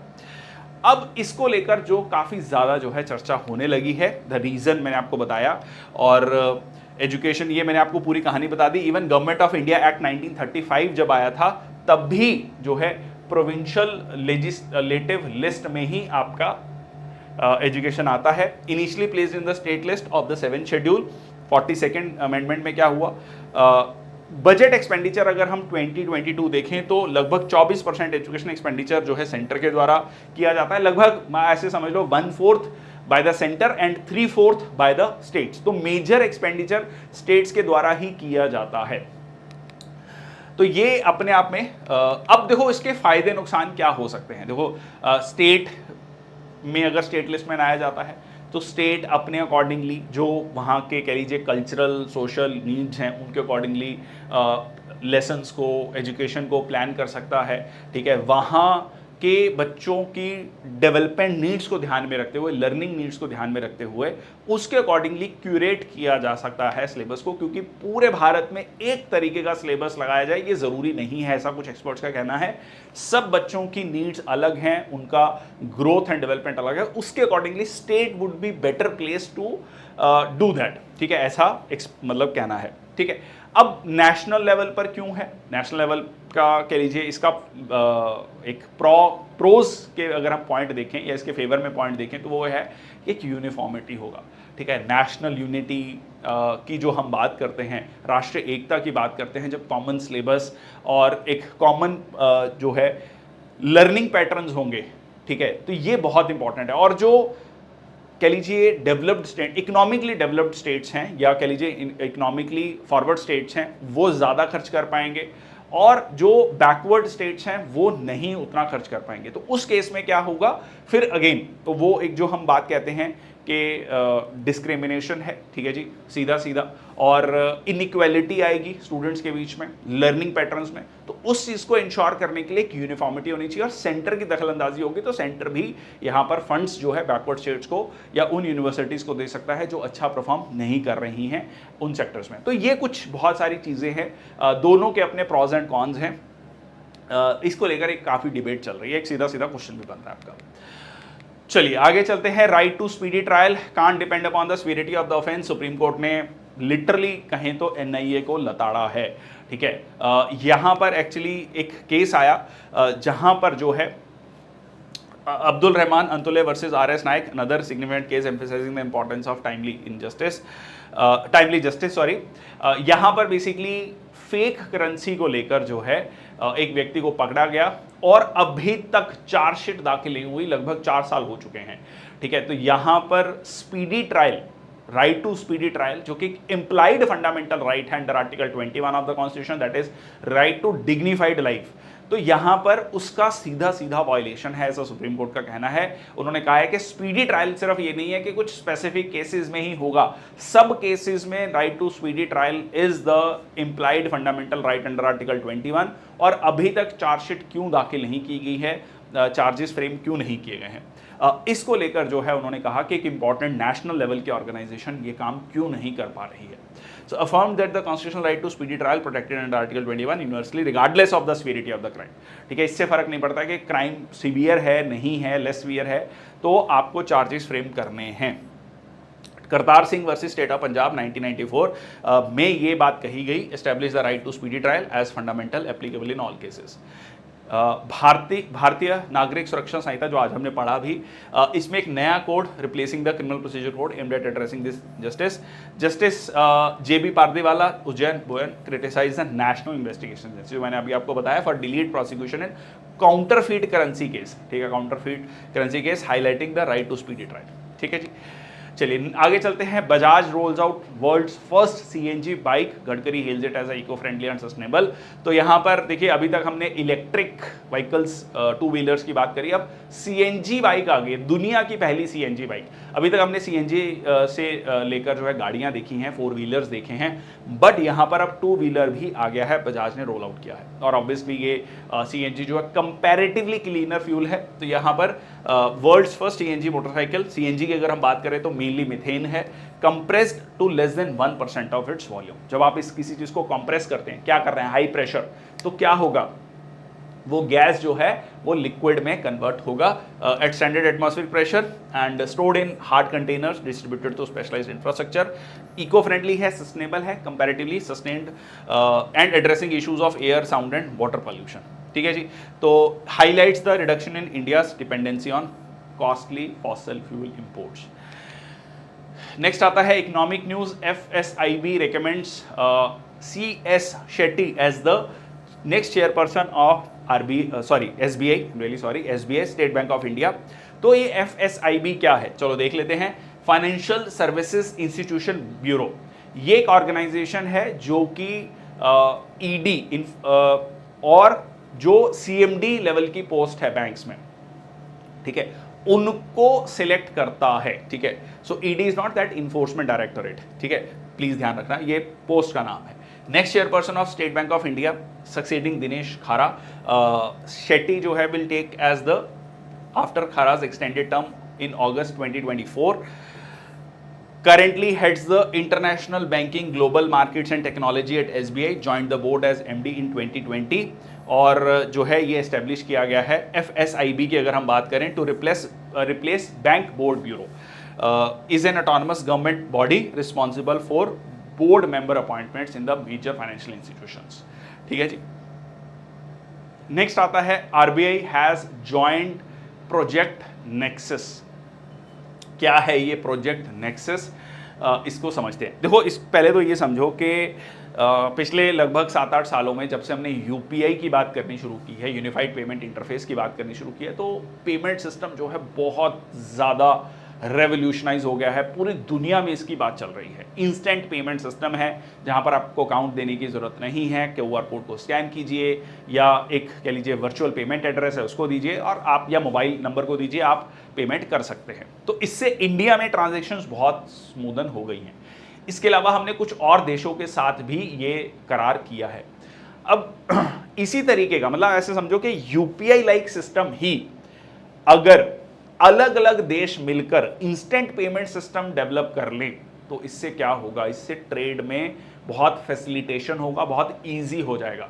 मतलब इसी तरीके का एक पेमेंट सिस्टम जो है इंटरनेशनल लेवल पे कंट्रीज जो हैं आपस में जब ट्रेड करें, उसमें जो ट्रेडर्स हैं वो यूज करना शुरू करते हैं तो ट्रेड बहुत ज़्यादा फैसिलिटेट हो जाएगा। तो इसी को लेकर ये प्रोजेक्ट नेक्सस है। It is conceptualised by the innovation hub of the bank of international settlements. ठीक है जी, तो ये कंसेप्चुलाइज किया गया है innovation hub of bank of international settlements, तो नाम से क्लियर है international settlements. So it is the first BIS innovation hub project in the payment to move towards live implementation. मकसद क्या है, देखो, aims to enhance cross border payment by connecting multiple domestic, देखो India में UPI है, ठीक है, अलग अलग देशों में उनका अपना अपना अलग अलग इंस्टेंट पेमेंट सिस्टम है, तो उनको कनेक्ट क्यों ना कर दिया जाए by domestic instant payment systems globally. ठीक है, so I hope this is clear. तो इंडिया का मान लीजिए थाईलैंड या मलेशिया के साथ ट्रेड हो रहा है, उनका जो इंस्टेंट पेमेंट सिस्टम है वो इंटीग्रेट हम अगर कर लें, so it will facilitate central banks and IPS operators. IPS is instant payment system. ठीक है, India, Malaysia, Philippine, Singapore, Thailand with the bank of Indonesia as a special observer. ठीक है जी, ये जो है आपका प्लेटफॉर्म लाइव हो जाएगा 2026 में। ठीक है जी, तो इससे फायदा क्या होगा, again the thing is instant payment हो पाएगा। ठीक है, और इन देशों के साथ हमारा ट्रेड फैसिलिटेट हो पाएगा। तो ये एक पायलट प्रोजेक्ट के रूप में भी है जो कि फ्यूचर में बाकी जगह लागू किया जा सकता है। नेक्स्ट आता है Japan introduces holographic technology in new banking notes. तो यहां पर आप देख सकते हैं उन्होंने एक नया कह लीजिए एक सिक्योरिटी फीचर ऐड किया है जो कि 3D इमेजेस दिखाएगा। इंटरेस्टिंग है, ठीक है, 3D इमेजेस दिखाएगा। और इसको जापान का ये कहना है कि ये दुनिया में पहली बार हो रहा है, मतलब पहला कोई देश है जो इसको इंट्रोड्यूस कर रहा है। So it will introduce new banknotes featuring advanced holography technology. It creates the illusion of historic figures, जो important figures हैं उनके portraits को दिखाएगा rotating in 3D। ठीक है, 3D serving as anti counterfeit measures। तो मतलब आपको देखना बहुत आसान हो जाएगा। ठीक है, और it is the first redesign जो कि जापान ने किया है पिछले 20 सालों में। और प्राइम मिनिस्टर फूमियो जो किशिदा हैं उन्होंने प्रेस किया for 10,000 yen, 5,000 yen. Recently Japanese yen, Japan की इकोनॉमी मतलब कह लीजिए अच्छी नहीं चल रही है और Japanese yen is very regularly depreciating vis-a-vis dollar, मतलब डॉलर के मुकाबले में ये लगातार डेप्रिशिएट करती जा रही है और जापान की इकोनॉमी बहुत अच्छा नहीं कर रही है इन द रीसेंट टाइम्स, मतलब एक स्टैग्नेशन वाले लेवल पर आ गए हैं। New 10,000 yen note depicts the Eiichi Shibusawa, ये इंपॉर्टेंट है, आइची शिबुसावा 1840 टू 1931 जो मतलब उनका जीवन काल रहा है। Founder of the first bank and stock exchange, who is often called as the father of Japanese capitalism. ठीक है, जिनको फादर ऑफ जापानीज कैपिटलिज्म भी कहा जाता है। माइजी रेवोल्यूशन जो कहा जाता है जापान में आई, जिसके बाद बड़े स्तर पर जो है वहां पर प्रोडक्शन होनी शुरू हो गई। What the China is doing since 1980 exactly that the Japan did after 1875। ठीक है, तो ये एक आप कंपैरिजन ड्रॉ कर सकते हैं। What we are trying to do now, ठीक है, और वियतनाम और Bangladesh is trying to do now. ठीक है, मैन्युफैक्चरिंग जो है इस तरीके से शिफ्ट हुई है। डिफेंस न्यूज़ की बात करें तो DRDO takes up preliminary study on the development of indigenous conventional submarine. ठीक है जी, तो यहाँ पर जो है इंडिया अपनी सबमरीन खुद डेवलप करेगा, इंडिजीनियस, स्वदेशी।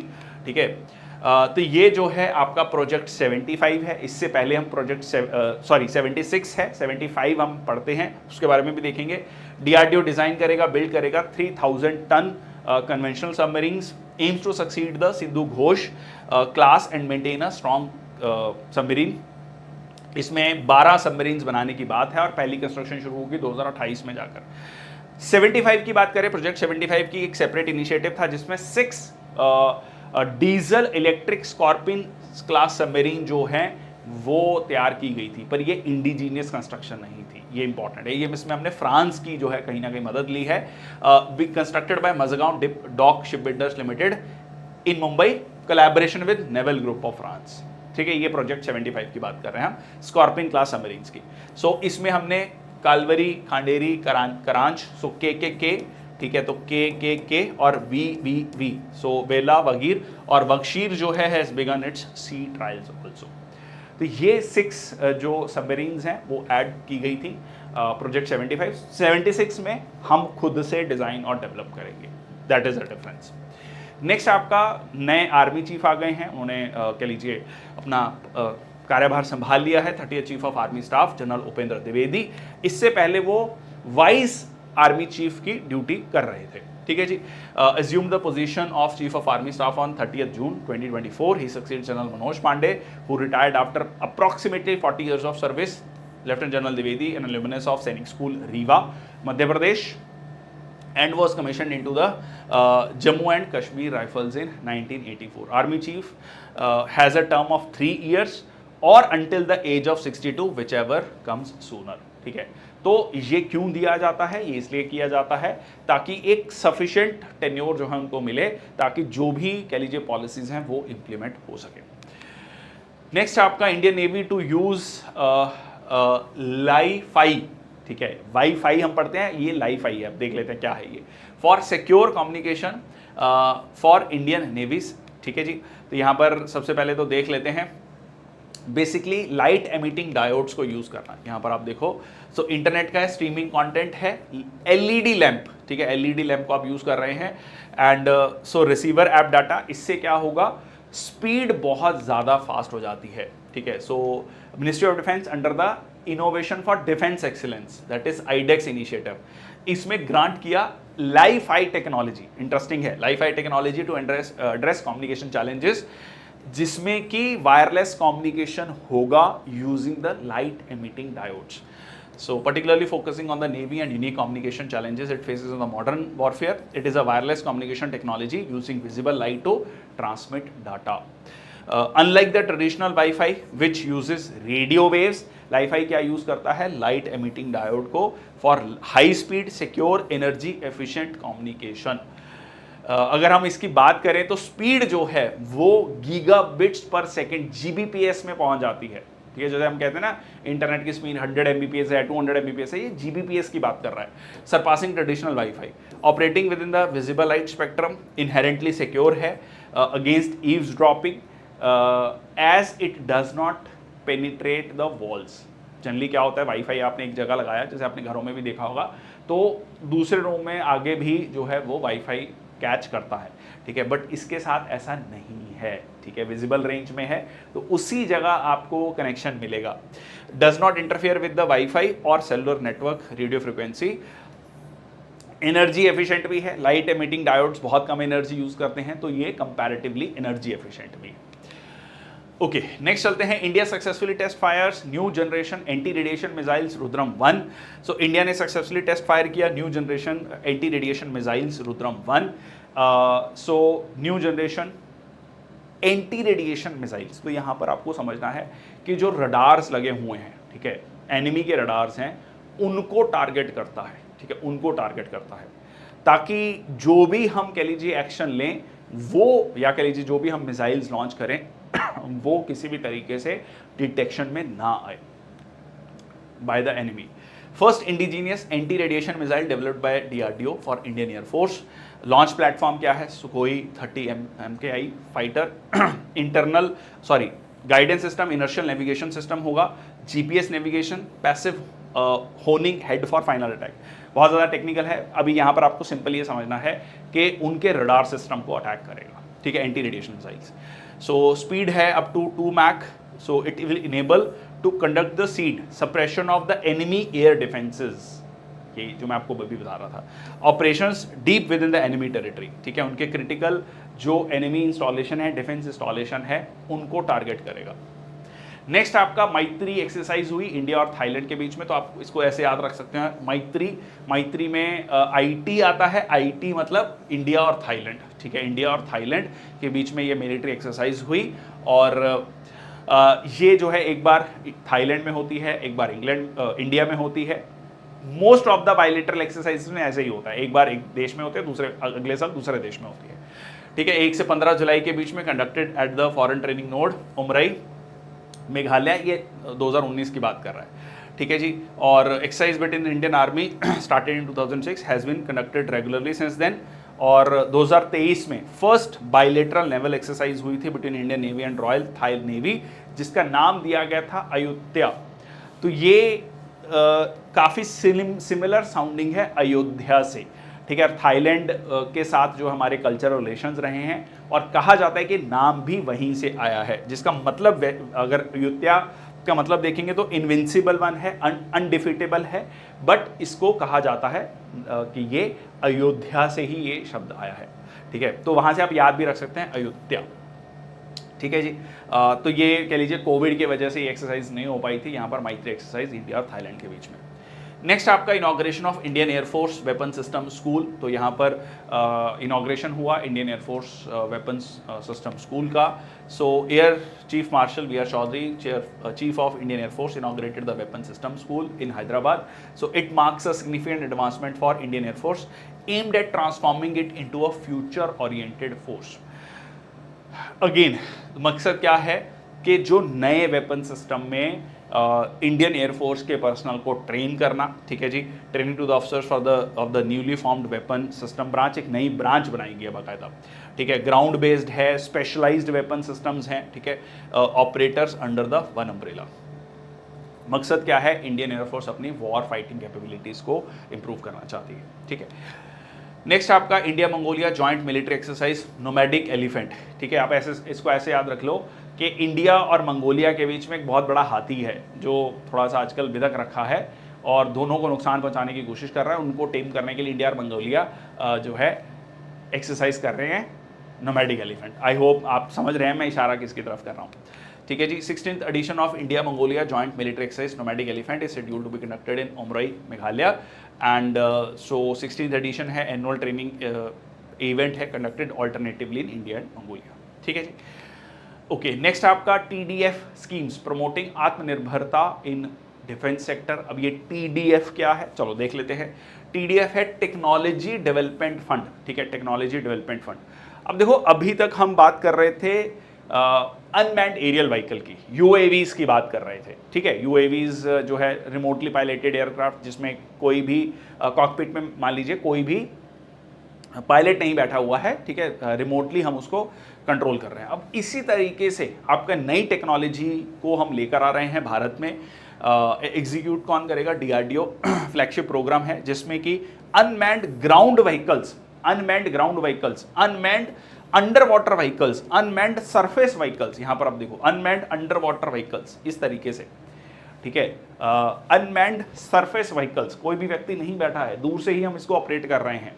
तो इससे क्या होगा, हमारी फोर्सेस की कैपेबिलिटीज बढ़ेगी to strike the enemy without the human loss, without the कह लीजिए मैन लॉस, ठीक है. तो ये बहुत इंपॉर्टेंट है, ठीक है. और ऑब्वियसली टेक्नोलॉजी, और ये इंडिजीनियसली हम डेवलप करना चाह रहे हैं. So reduce barriers to doing business, objectives of make in India. तो ओवरऑल अगर हम मेक इन इंडिया और उसमें भी डिफेंस इंफ्रास्ट्रक्चर को हम इंडिया में बनाने की कोशिश कर रहे हैं, तो ये इसके पोटेंशियल बेनिफिट है. इनोवेशन होगा, बेस्ट इन क्लास मैन्युफैक्चरिंग होगी, इंडिया में एम्प्लॉयमेंट क्रिएट होगी, जो बहुत सारा पैसा विदेशों में जाता था वो भारत में ही रहेगा, स्किल्स डेवलप होंगी, ईज ऑफ डूइंग बिजनेस होगा, ठीक है. ये सारे बेनिफिट्स हैं. नेक्स्ट आता है Indian army inducts first indigenous chip based 4G base station, ठीक है. Chip based 4G base station है, मतलब एक बेस स्टेशन जहाँ से आप मान लीजिए दूर दराज के इलाके में आपको कम्युनिकेशन सर्विसेज प्रोवाइड करनी है, जैसे 4G सर्विसेज प्रोवाइड करनी है, तो ये जो है चिप बेस्ड है और इंडिजीनियस है, भारत में इसको बनाया गया है. बेस स्टेशन है, वहाँ पर जाकर आप दूर दराज के इलाकों में जहाँ 4G पहुँचा नहीं, कह लीजिए टेलीकम्युनिकेशन सर्विसेज बहुत बेसिक लेवल की हैं, वहाँ पर जाकर जब आप इसको लगाएंगे तो आप वो सर्विसेज यहाँ पर इंजॉय कर सकते हैं. So Indian Army has recently enacted first ever indigenous chip-based 4G mobile base station procured from Bangalore-based firm, जो Bangalore based firm है जिसका नाम है Signaltron, through government e-marketplace portal, जो कि GEM portal हम बोलते हैं, GEM portal. सप्लायर है Signaltron in बेंगलुरु, और ये प्रोडक्ट जो है Sahyadri LTE base stations. And the chip used in these base stations has been developed by Signal Chip according to Signaltron, जिसके फाउंडर हैं हिमांशु खासनेस. तो इंपॉर्टेंट पॉइंट क्या है यहाँ पर, भारत में डेवलप किया गया है, ठीक है जी. So has been entirely developed system locally. Initiative highlights India's move towards self reliance in critical technology sectors, specially the telecommunication and defence infrastructure, ठीक है जी. चलो आगे चलते हैं. पर्सन इन न्यूज़ में Ravi Agarwal appointed CBDT chief succeeds Nitin Gupta. तो senior IRS officer हैं, ठीक है जी, और इनको जो है चेयरपर्सन बनाया गया है CBDT का, central board of direct taxes. Direct taxes क्या होते हैं, जो जिस पर लगाया जाता है टैक्स वो ही पे करता है, जैसे आपका इनकम टैक्स हो गया, वेल्थ टैक्स हो गया, प्रॉपर्टी टैक्स हो गया. इनडायरेक्ट टैक्सेस क्या हैं, जो पे कंज्यूमर कर रहा है ठीक है जी, बट उसको डायरेक्टली वो सरकार को पे नहीं कर रहा, उसके बीच में एक इंटरमीडियरी है। जैसे जीएसटी, आपने कोई सामान खरीदा, ये पेन खरीदा, इस पे जो जीएसटी लगा है वो दुकानदार को पे किया, दुकानदार ने फिर फर्दर सरकार को पे किया, तो वो हो गया इनडायरेक्ट टैक्स। ठीक है जी। अब जो है successor to Nitin Gupta, Ravi Agarwal 1988 batch के IRS ऑफिसर हैं, takes over as the CBDT chairperson. Agarwal term last until June 2025 with a possible contract, हो सकता है एक्सटेंशन हो जाए, पर 1 साल का इनको दिया गया है। It's a crucial government body responsible for managing direct taxes in India, और अथॉरिटी जो है establish under the central board of revenue act 1963, और ये जो है डिपार्टमेंट ऑफ रेवेन्यू के तहत, मिनिस्ट्री ऑफ फाइनेंस में डिपार्टमेंट ऑफ रेवेन्यू के तहत काम करता है, हेडेड बाय अ चेयरपर्सन। इसमें 6 मेंबर्स रहते हैं, each acting as a ex officio special secretary to the government of India. Selection process की बात करें तो जो चेयरपर्सन और मेंबर्स हैं वो जनरली जो है किससे चूज किए जाते हैं, इंडियन रेवेन्यू सर्विसेज से।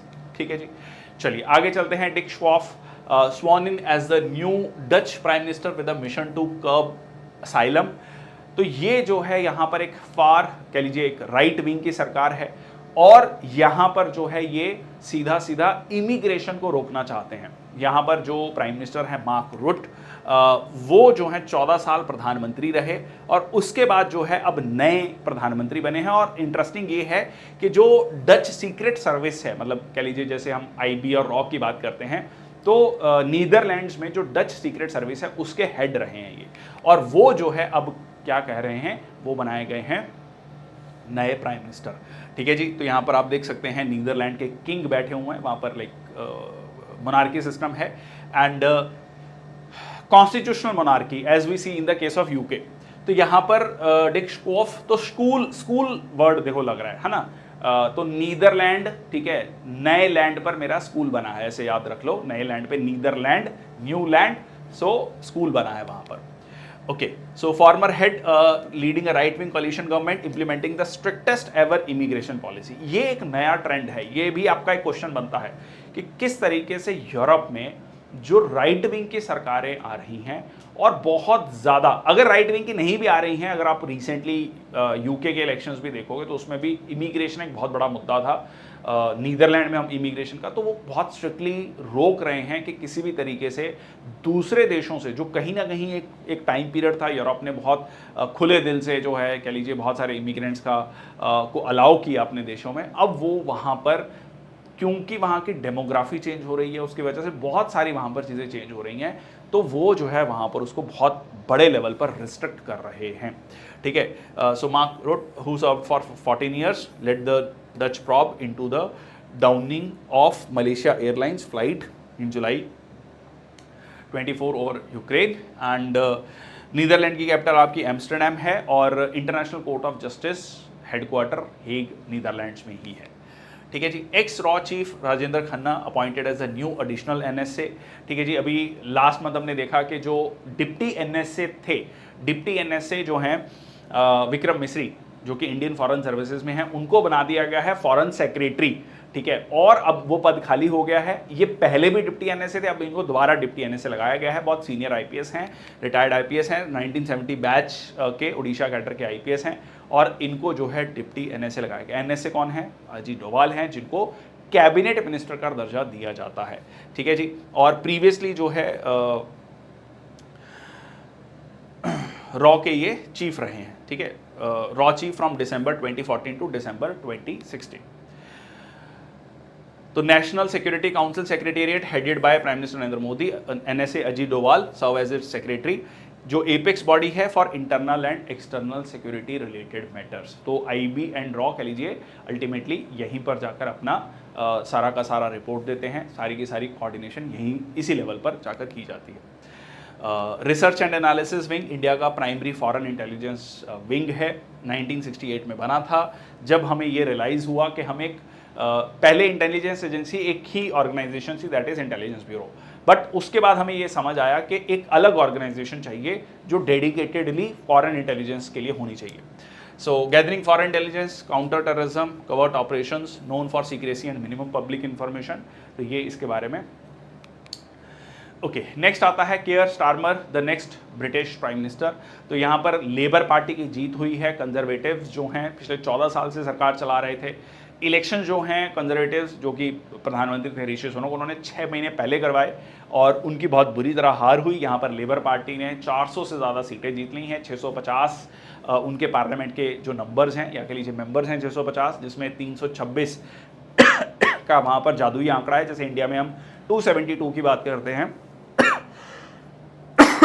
सॉरी, तो वहाँ पर जो है ये नंबर 326 है। तो इनको अच्छी खासी मेजॉरिटी मिली है, 400 प्लस जो है नंबर मिला है।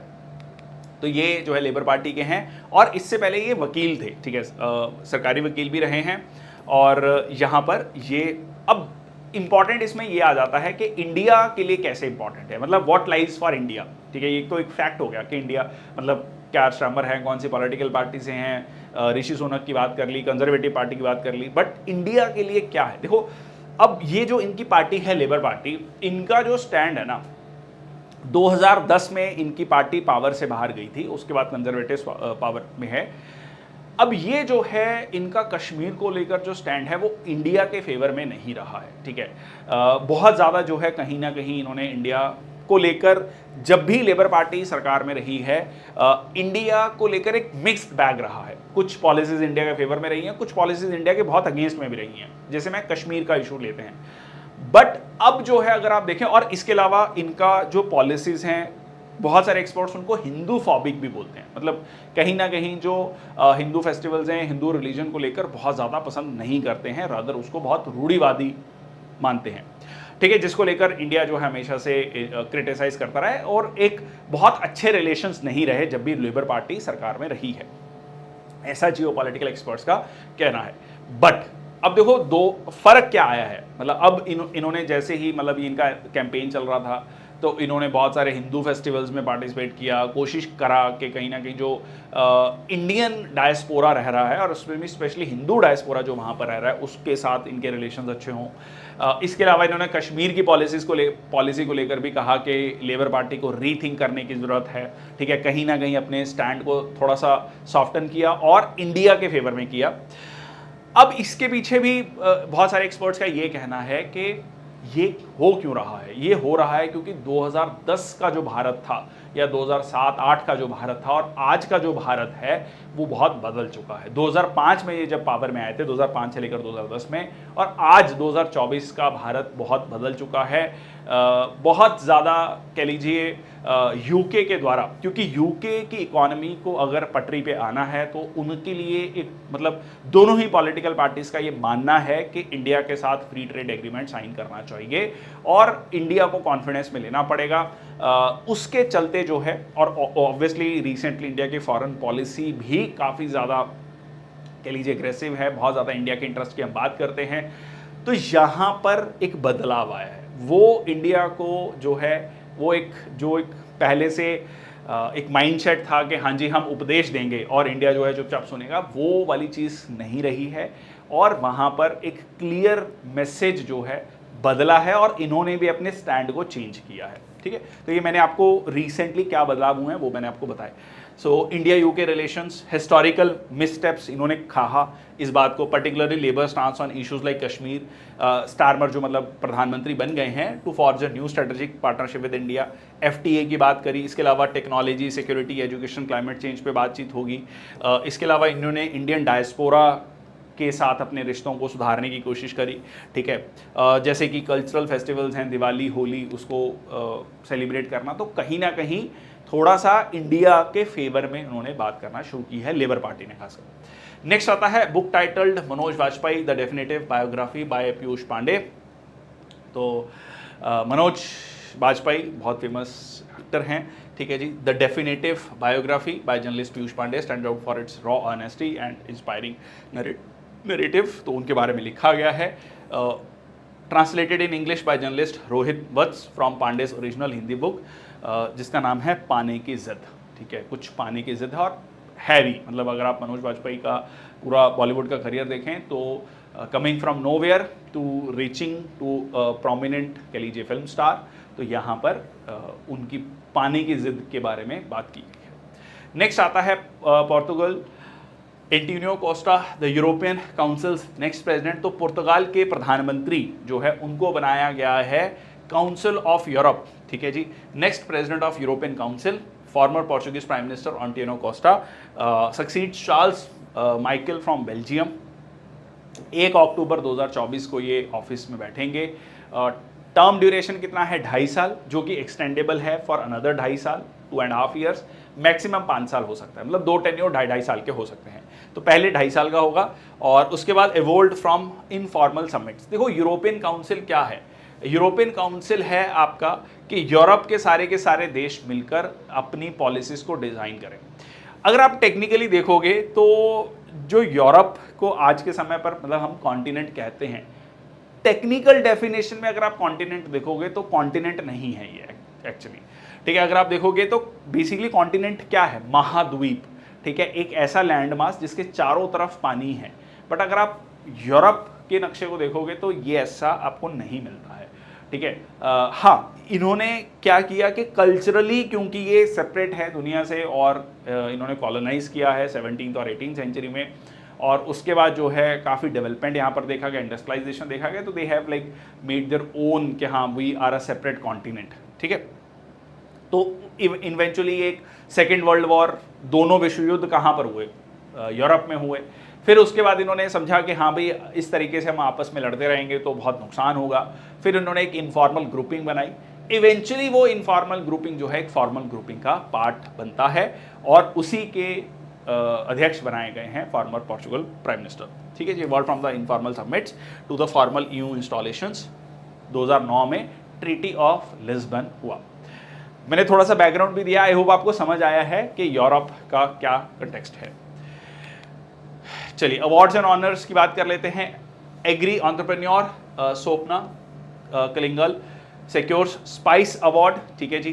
तो यहाँ पर एग्रीकल्चरिस्ट हैं, ठीक है जी, केरल से, honoured with prestigious spice award 2024 by the ICR, Indian council of agricultural research, Indian institute of spice research. अब क्यों दिया गया है? क्योंकि इनका आउटस्टैंडिंग वर्क रहा है diversification and integrated crop management में। ये जो अवार्ड है ये IISR, Indian institute of spice research के द्वारा क्रिएट किया गया to promote new and environment friendly farming methods in the India's spice industry. खासकर southern India is very famous for spices, recognised as model and diverse sustainable farming practices under Mrs Swapna Kalingal's leadership, ठीक है जी। तो उन्होंने नए innovative sustainable agriculture practices को implement किया, उसके लिए उनको ये स्पाइस अवार्ड दिया गया है। नेक्स्ट आपका स्पोर्ट्स न्यूज़ में Viswanathan Anand wins 10th Leon masters chess championship.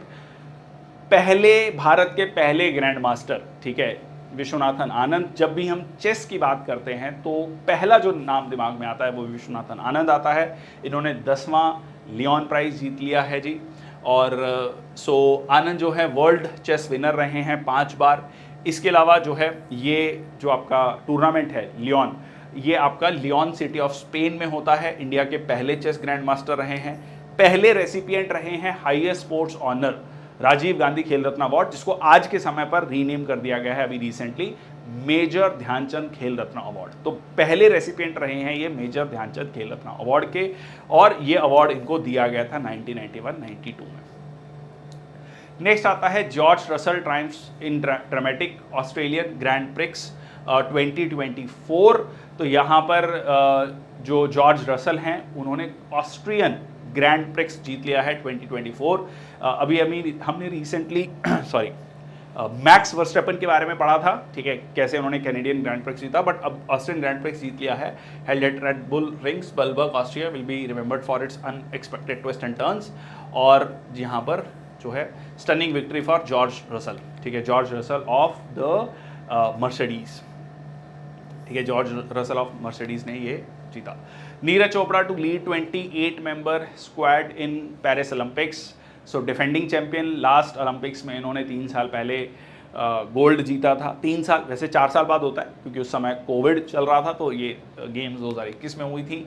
So 28 member Indian athlete team defeating by defending men's javelin throw champion Neeraj Chopra is set to compete at the Paris 2024 Olympics announced by Athletics Federation of India। और इसके अलावा किशोर जीना भी join करेंगे नीरज चोपड़ा को in the javelin throw event, marking his first appearance at the Olympics. तो किशोर जीना भी जो है javelin throw में हाथ आजमाएंगे. Paris 2024 Olympics and Paralympic Games will be the largest event ever organized in France. जुलाई 26 से लेकर 11 अगस्त तक ये चलेगा और इसमें 4 नई स्पोर्ट्स ऐड की गई हैं, karate, climbing, skateboarding and surfing. और इस बार का जो मैस्केट है वो है Faizi, representing the spirit and culture of games. तो यहाँ पर आप देख सकते हैं फैजी. अब यहाँ पर अगर आप ध्यान दोगे तो पैरालंपिक्स गेम्स के लिए यहाँ पर जो है मैस्केट को थोड़ा अलग रखा गया है, इंडिकेट कर रहा है पैरालंपिक गेम्स को. ठीक है जी, जो डिफरेंटली एबल्ड हैं, दिव्यांगजन हैं उनको. Kolkata, Kokrajhar, Jamshedpur, Shillong to host 133rd Durand cup. तो ओल्डेस्ट कप ये माना जाता है. ठीक है जी, फुटबॉल में. So Asia's and India's oldest club based football tournament set to commence from 27 July 2024. अब इसमें खास बात क्या है कि इसमें इसको इंडियन आर्मी और फुटबॉल फेडरेशन ऑफ इंडिया जो है मिलकर कमेंस करते हैं या कह लीजिए ऑर्गेनाइज करते हैं. ये टूर्नामेंट होगा आपका अंटिल 31 अगस्त, culminating in the final at Vivekananda Yuva Bharati Krirangan salt lake stadium in Kolkata. और कोलकाता, कोकराझार, जमशेदपुर सब जगह ये कह लीजिए मैचेस होंगे. Mohun Bagan super giant who defeated East Bengal last year to claim the title. और 24 टीम्स इसमें पार्टिसिपेट करेंगी, जिसमें Indian super league, I league और आर्म्ड फोर्सेस भी पार्टिसिपेट करेंगी. 1888 में शुरू किया गया था ब्रिटिश आर्म्ड फोर्सेस के द्वारा. ठीक है, ड्यूरेंट कप जो है अब ऑर्गेनाइज किया जाता है इंडियन आर्मी और ऑल इंडिया फुटबॉल फेडरेशन के द्वारा. ठीक है जी, इसमें रोलिंग ट्रॉफी मिलती है जो कि शिमला ट्रॉफी है, जो कि वहाँ के लोगों के द्वारा दी गई थी. First ever awarded in 1904, gifted by the people of Shimla. और पहली बार जो इंडियन क्लब ने जीता था, that is Mohammedan Sporting was the first Indian club to win the Durand cup in 1940. Science and tech की बात करें तो SERA and Blue Origin announce India as partner nation for human space flight programme. तो यहाँ पर इन्होंने स्पेस फ्लाइट प्रोग्राम, स्पेस में जा रहे हैं. स्पेस कौन सा है? सरफेस से 100 किलोमीटर. ठीक है, 100 किलोमीटर पर इस लाइन को हम बोलते हैं करमन लाइन. ठीक है, करमन लाइन. इसके ऊपर जो है हम क्या कहते हैं, स्पेस है. ठीक है, इसके ऊपर स्पेस है. तो यहाँ पर एक ह्यूमन स्पेस फ्लाइट प्रोग्राम है, तो उसमें भारत के कह लीजिए लोगों को भी इनवाइट किया गया है. So space exploration and research agency, जिसका नाम शॉर्ट फॉर्म हो गया सेरा. ब्लू ओरिजिन ने नेम किया है India as a partner nation. Indian citizens are invited to participate in this historic opportunity. और initiative offer 6 seats about the Blue Origin new space New Shepard rocket. 11 minute की journey होगी. ठीक है, 11 minute की journey जो है space में आपको लेके जाएंगे, जिसमें आपको बहुत पैसा, अच्छा खासा पैसा खर्च करना पड़ेगा. और 100 किलोमीटर्स पर लोकेटेड है अबव द सी लेवल, और जो कि डिमार्केट करता है अर्थ के एटमॉस्फेयर को और स्पेस को. ठीक है, ये इस्टेब्लिश किया गया था 1960s में. और ये जो करमन लाइन है, ये नाम रखा गया है थियोडर वॉन करमन. ठीक है, जो कह लीजिए एरोस्पेस पाइनियर हैं, उनके नाम से ये करमन लाइन रखा गया है. तो यहाँ पर आप देख सकते हैं ये रही आपकी करमन लाइन. ठीक है, करमन लाइन. अगर आप देखेंगे इंटरनेशनल स्पेस स्टेशन जो है वो आपका कहाँ पर है, 330 किलोमीटर, लगभग 350 किलोमीटर पे. ठीक है, एक इंटरनेशनल स्पेस लैब है जिसमें 5 स्पेस एजेंसीज पार्टिसिपेट करती हैं. NASA, JAXA, Canadian space agency, European space agency and the Roscosmos, that is Russian space agency. तो ये इंटरनेशनल स्पेस स्टेशन है. यहाँ पर आपका अरोराज बनते हैं. अरोराज भी आपका कहाँ पर बनते हैं, स्पेस में बनते हैं. Aurora borealis, aurora australis. तो ये हो गया आपका space from the base to sea level to 100 kilometres. List of important days and dates. पहला आता है नेशनल डॉक्टर्स डे. 1 जुलाई को बनाया जाता है. 1 जुलाई को डॉक्टर्स डे क्यों मनाया जाता है देख लेते हैं. Recognises the invaluable contribution of medical professionals, क्योंकि इस दिन बर्थ एनिवर्सरी थी doctor Bidhan Chandra Roy, doctor BC Roy. Doctor BC Roy के बारे में एक बहुत इंपॉर्टेंट फैक्ट है, ये आप लोग सर्च करेंगे गूगल पर और कमेंट सेक्शन बॉक्स में लिखेंगे. ठीक है, बहुत important. Doctor Roy was born on 1 जुलाई 1882. उनकी याद में ये मनाया जाता है. इस बार का थीम है हीलिंग हैंड्स केयरिंग हार्ट्स. ठीक है जी, तो ये हर साल 1 जुलाई को मनाया जाता है. नेक्स्ट आता है international plastic bag free day. तो डॉक्टर्स कह रहे हैं 1 जुलाई को है, 3 जुलाई को मतलब वो कह रहे हैं कि जी प्लास्टिक्स यूज़ मत करो, सिंगल यूज़ प्लास्टिक यूज़ मत करो, ये बहुत नुकसानदेह है आपकी कह लीजिए आपकी बॉडी के लिए, आपकी लाइफ के लिए माइक्रो प्लास्टिक्स आज के समय पर एक बहुत बड़ा मुद्दा बना हुआ है। ठीक है, तो प्लास्टिक बैग फ्री डे जुलाई 3 मकसद क्या है? ऑब्वियसली जागरूकता लेकर आना, जो हार्मफुल इम्पैक्ट है। Millions of tons of plastic bag is being generated every year and that is being dumped into the water bodies और उसका impact जो है वो ऑलरेडी दिखना शुरू हो चुका है। Encourages people to reduce, stop using plastic bags and adopt eco-friendly alternatives. Next आता है वर्ल्ड ज़ोनोसिस डे जुलाई 6 को। अब उसी से रिलेट कर लेते हैं, प्लास्टिक्स की वजह से जानवरों को नुकसान हो रहा है और उन जानवरों से बहुत सारी बीमारियां लोगों में आ रही हैं। एक साइकिल है, ठीक है, जिसको हम क्या कहते हैं? One health approach. ठीक है, हम क्या कहते हैं वन हेल्थ अप्रोच में? क्या कहते हैं वन हेल्थ अप्रोच में? ये कहते हैं कि ह्यूमन लाइफ, प्लांट लाइफ और एनिमल लाइफ, ठीक है, वो तीनों एक दूसरे से जुड़ी हुई हैं। ठीक है, आप अगर ह्यूमन लाइफ को बचाना चाहते हैं, you can not do this ignoring the plant and animal life. ठीक है जी, तो ज़ोनोटिक डिसीज कौन सी होती हैं? जो कि जानवरों से ह्यूमन बींग्स में ट्रांसफर होती हैं। ठीक है, सो हर साल 6 जुलाई को वर्ल्ड ज़ोनोसिस डे ऑब्जर्व किया जाता है, historic event in the medical sciences. That is Louis Pasteur pasteurisation, जो हम कहते हैं, administer the first rabies vaccine in 1885। ठीक है, तो उसकी याद में ये जो है आपका वर्ल्ड ज़ोनोसिस डे मनाया जाता है। First successful rabies vaccine administered to a boy bitten by rabid dog. और so animal to humans, that is zoonotic diseases. Theme क्या है? One world one health approach, जो मैंने अभी आपको बताया। ठीक है, प्रिवेंट ज़ोनोसिस, एजुकेट करना लोगों को, स्टेक होल्डर्स को अबाउट द ज़ोनोटिक डिजीजेस और ग्लोबल हेल्थ इन्फ्लुएंसर्स को, इनिशिएटिव्स को। That's all from my side. Thank you so much. I hope you like the lecture. पूरे एक वीक के करंट अफेयर्स थे।